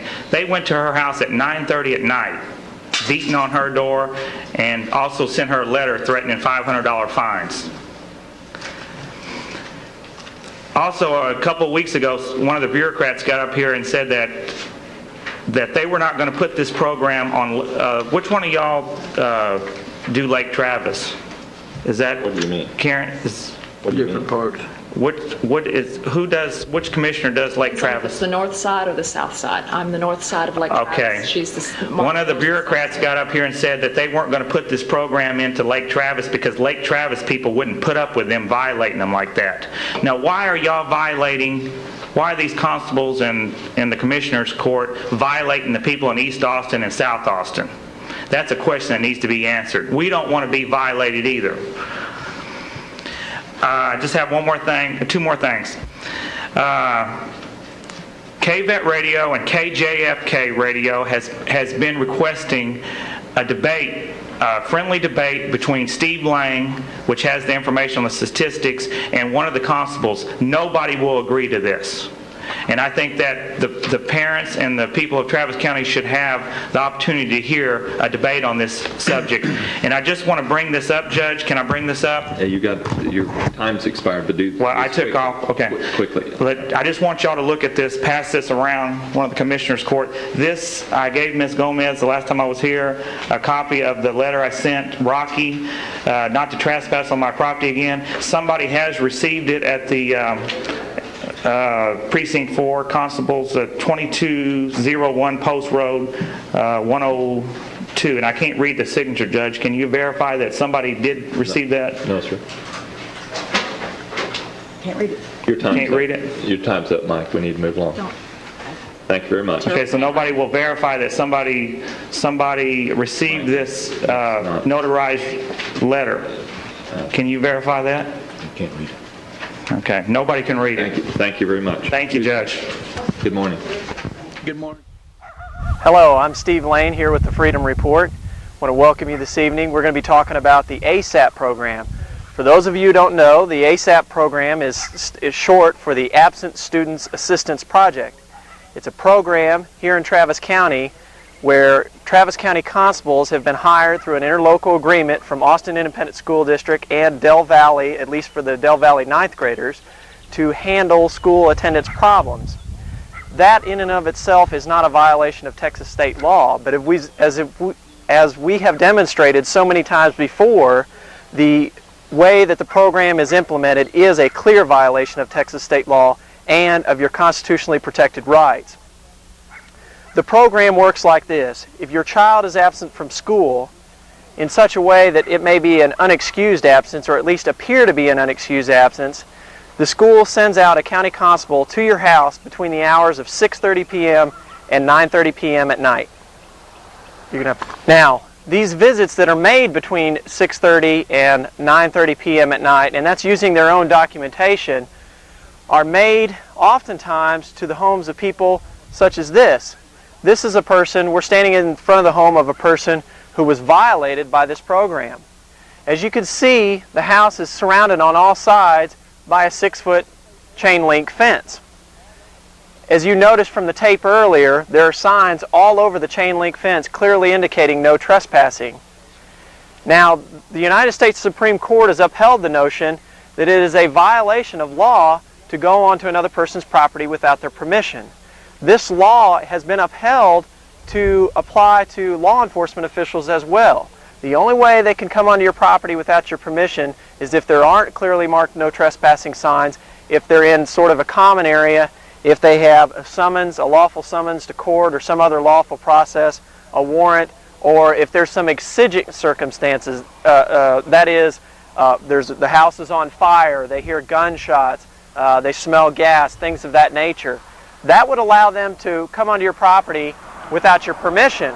However, in particular, when dealing with school attendance, the Texas legislature felt like they had to specifically protect your property and protect your privacy, so they wrote into the Education Code, which I'll read to you here. This is section 25.091, letter B. A school attendance officer may not enter a private residence or any part of a private residence without the permission of the owner or tenant, except to serve lawful process on a parent, guardian, or other person standing in parental relation to a child to whom the compulsory school attendance law applies. Now, it appears to me, from looking at this, that the Texas legislature, which, by the way, this education code was revisited by the 74th legislature a couple of years ago, and if there was ever a time to rewrite the code in such a way to allow law enforcement officials to come onto your property without your permission in an effort to so-called communicate, which we've proven that's not the purpose of the program as it's been stated. But the fact is, if there was ever a time that they wanted to write into the state education code that it was all right to do that, that would have been the time to do it. They didn't do that. In fact, as I've just demonstrated to you, they did quite the opposite. The Texas legislature made a concerted effort to protect your property rights and to protect your privacy by putting that stipulation in there. And I've been in contact with someone who's on the state education committee, a senator from my area, and he has agreed to speak to me next week in his office, and we're going to go over just this fact. And I think we're going to find that the gentlemen who wrote the education code and sit on the education committee are totally opposed to this kind of heavy-handedness of a program. The state law in this matter is clear. If a child is absent 3 days or parts of days within a 4-week period, excuse me, that might be 4 days, I believe it's 4-week period though, a 4-week period, or 10 or more days or parts of days within a 6-month period, the child or parent could possibly be in violation of compulsory attendance laws of this state.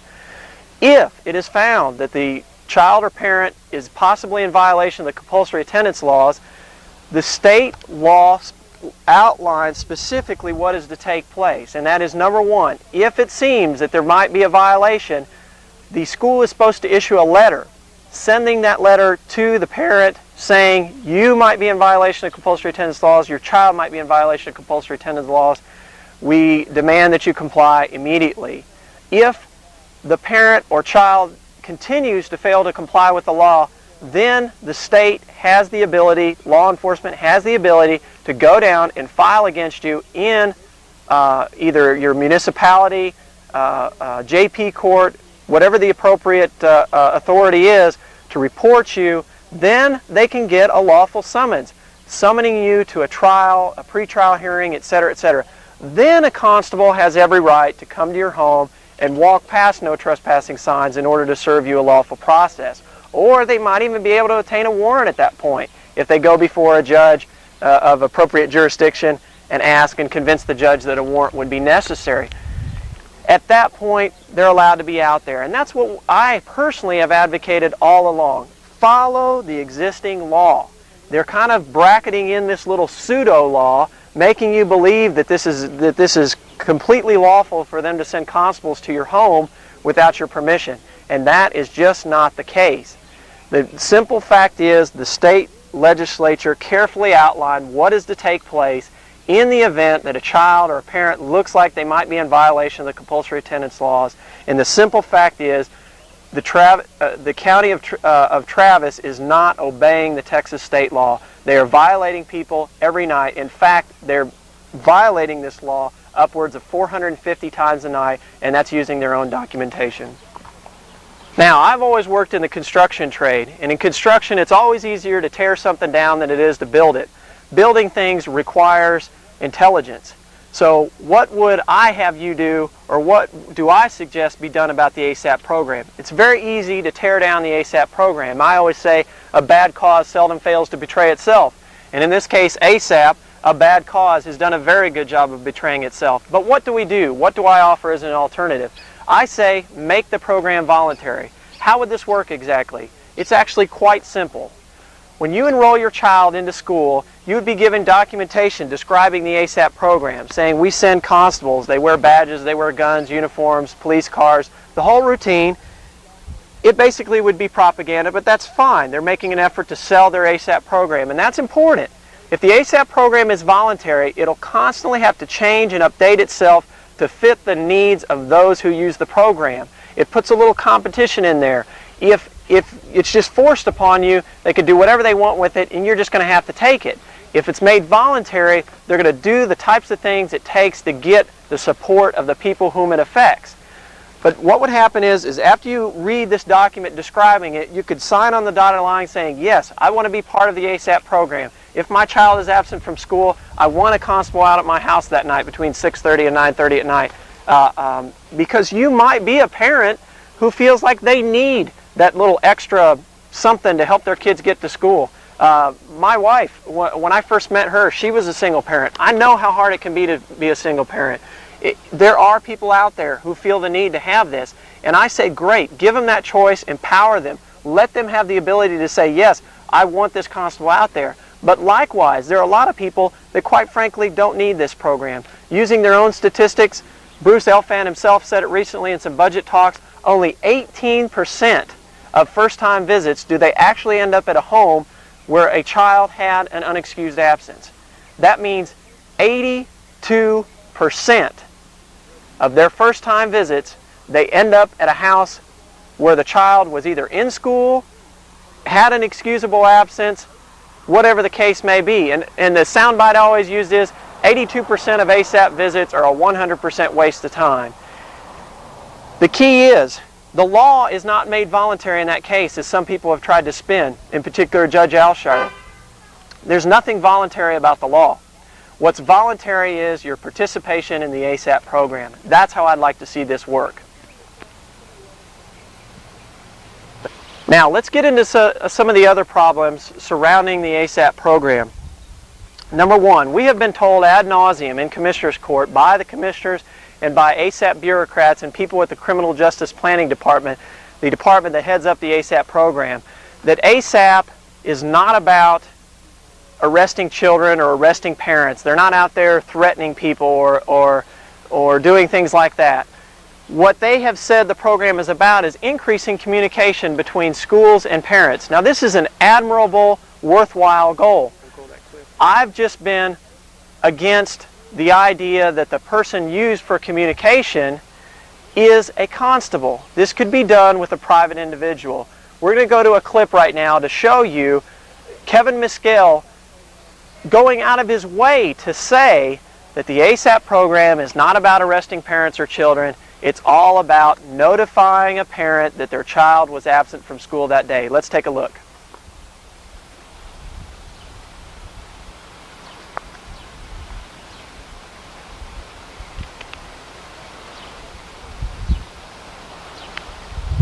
Now, from that clip, you could see Kevin Miskell, again, went out of his way to state the fact, or excuse me, their idea of a fact, that the ASAP program is all about notifying parents that their child was absent from school this day.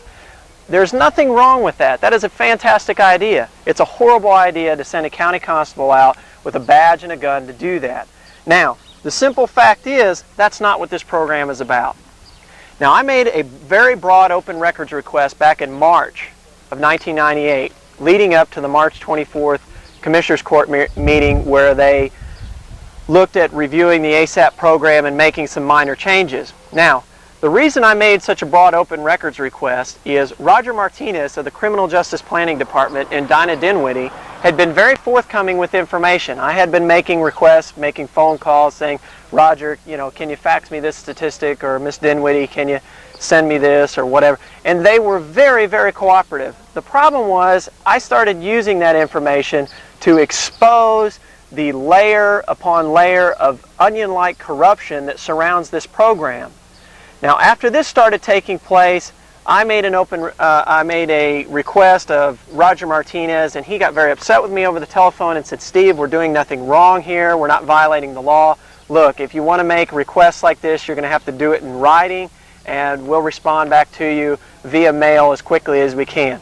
Clearly, the stonewalling was beginning. So I made a very broad open records request asking that they give me every available piece of data on the ASAP program from its inception to today's current date, or at that time, today's current date, which was about March 15th. The Criminal Justice Planning Department wrote me back a letter, actually the County Attorney's Office, saying, Mr. Lane, we would like to give you this information. However, we're not sure that it would be legal to give it to you. It may be a violation of open records law to give you this information.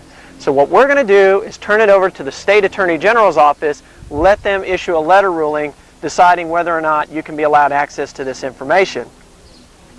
Now this is very important. Again, I felt like I was being continually stonewalled. Let it push it into the bureaucracy and watch it disappear. But I stuck with it.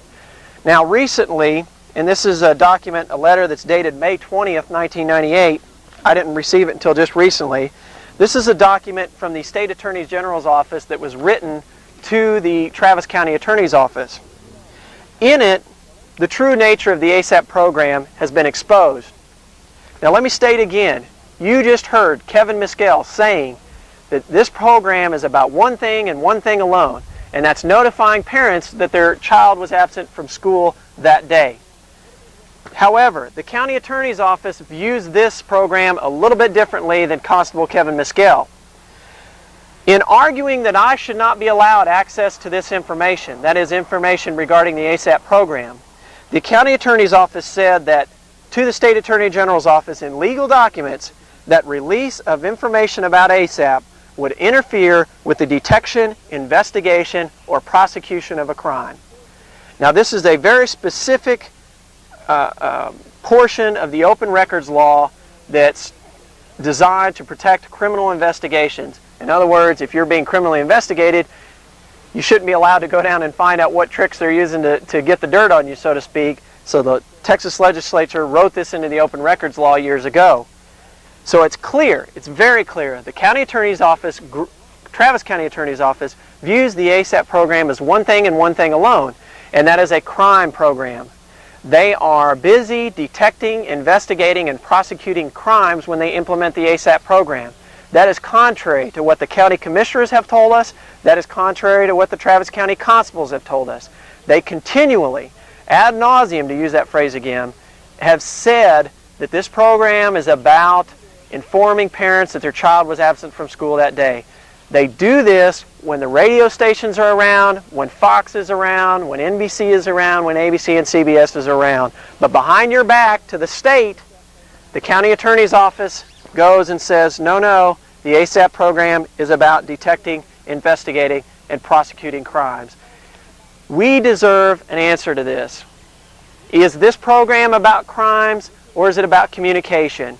You can do something about this. You can call the county constable's offices and put in your 2 cents worth and say, excuse me. Now this brings us to another very important issue. You also heard on the segment with Kevin Miskell, Constable Kevin Miskell, he had said, leading up to those comments that I pointed out, that they attempted to start this program in Lake Travis ISD. The program didn't go over very well there. When they first tried this program at Lake Travis ISD said, no way. He said it was a result of the perception of the program, that the program was perceived to be exactly as it turns out what it is, and that is detecting, investigating, and prosecuting crimes. Now, the important fact here to note is that Lake Travis ISD is an area that's traditionally considered to be politically somewhat powerful, if you will. Definitely there's people that have political influence in Lake Travis ISD. In Austin Independent School District, however, these are areas that have been traditionally politically weak. And I believe that the program has preyed upon, if you will, and been put forth in areas that have been traditionally politically weak. The program is occurring in areas where people, as a general rule, haven't voted in years past. Now, it also happens that those areas tend to be areas with a lot of minorities, a lot of Hispanic individuals, a lot of Afro-American individuals. The 5 schools with the most ASAP referrals are in an area at the intersection of Highway 290 and I-35, that is 290 East. Also right up around the intersection of 183 and I-35, all within about a 3-mile radius of there. Now I've made it a point to drive my vehicle up there and drive around the schools, those 5 schools with the most amount of ASAP referrals, and I can tell you for a fact, I was the only white person that I saw. Everyone else I saw was either Hispanic or black. It's disturbing to me it is very disturbing to me that the appearance is there, at least, that this program is preying upon people and preying upon areas that have been traditionally politically weak. I can show a map that clearly, when you look at it, and we'll have that for you here in a minute, that shows that these schools with the most amount of ASAP referrals are concentrated in minority areas with high populations of minorities. The areas where we don't see the ASAP program is areas like Westlake Hills, where you have Lake Travis ISD, or Round Rock ISD, or up in North and West Austin. We don't see the program there. Why is that? Because those are areas with people that are affluent, that have the ability and have the money to go put forth a lawsuit if a program like this took place. It's a clear violation of our rights that are supposed to be protected by the Constitution. It is a clear violation of Texas state law, and if they were to try and implement the program in those two areas, I think we would see a class action lawsuit, the likes of which not too many of us have seen in recent memory. Now, another important point to make, we've seen tape now of budget talks where Judge Alshire has come down hard on the statistics surrounding this program. These are issues that I brought forth, and Rick Hawbecker and others back in the early spring, that these statistics that they have used have been heavily manipulated to put favor upon their program. Because when you look at the cold hard facts, when you look at actual unmanipulated data, you find that in fact the program hasn't achieved the type of success that they claimed it has. Along those lines, we'll go to that clip. Along those lines, we're getting ready to go to that clip in a minute of the budget talks where Judge Alshire has finally come forth and taken issue with many of these statistics. Along those lines, we see that you're going to have to stop it. I'm sorry. Now, along these lines, there's an important note to make here. The 5 schools with the most amount of ASAP referrals performed more poorly than the 5 schools with the least amount of ASAP referrals. That is, the 5 schools that barely had any ASAP referrals. I think between the 5 schools, they only had a combined total of like 400 visits. They actually, attendance-wise, outperformed the schools with the 5 most amount of ASAP referrals. This is more indication that this program does absolutely nothing. It has no effect on attendance whatsoever. The only effect that I've seen that it has is it's draining the pockets of the taxpayers of Travis County. It seems to me, and Alshire points out in this tape, in this clip, that what we ought to be doing is doing a comparison of how the schools with a lot of ASAP referrals, how they perform side by side with schools without many ASAP referrals. That will give us a better indication, a much better indication, of whether or not the program is having an effect. And finally, the final point to make about these statistics are this. There's something in science called statistical relevance. That is, if you make the claim, the very bold claim, that your program has had an effect on attendance, you have to prove that. You cannot merely state that, look, my program went into effect in 1997, and 6 months later we saw a dramatic increase in attendance.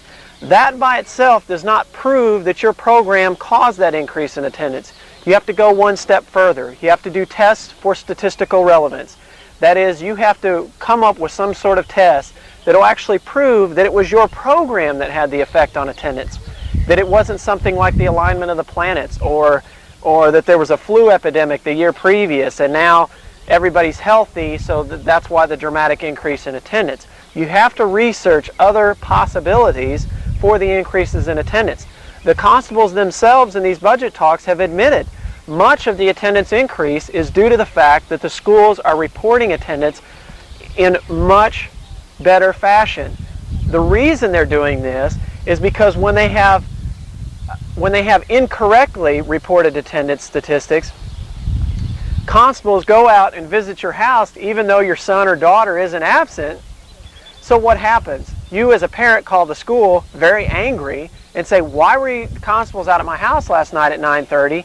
My boy was in school. My girl was at the doctor, whatever the case may be. So what happens as a result of complaints like that is the school goes, wow, we better knuckle down and make sure we get more accurate figures on this. Otherwise, these parents are going to be calling us, ringing our phone off the hook. So because of their better reporting methods, the attendance has increased.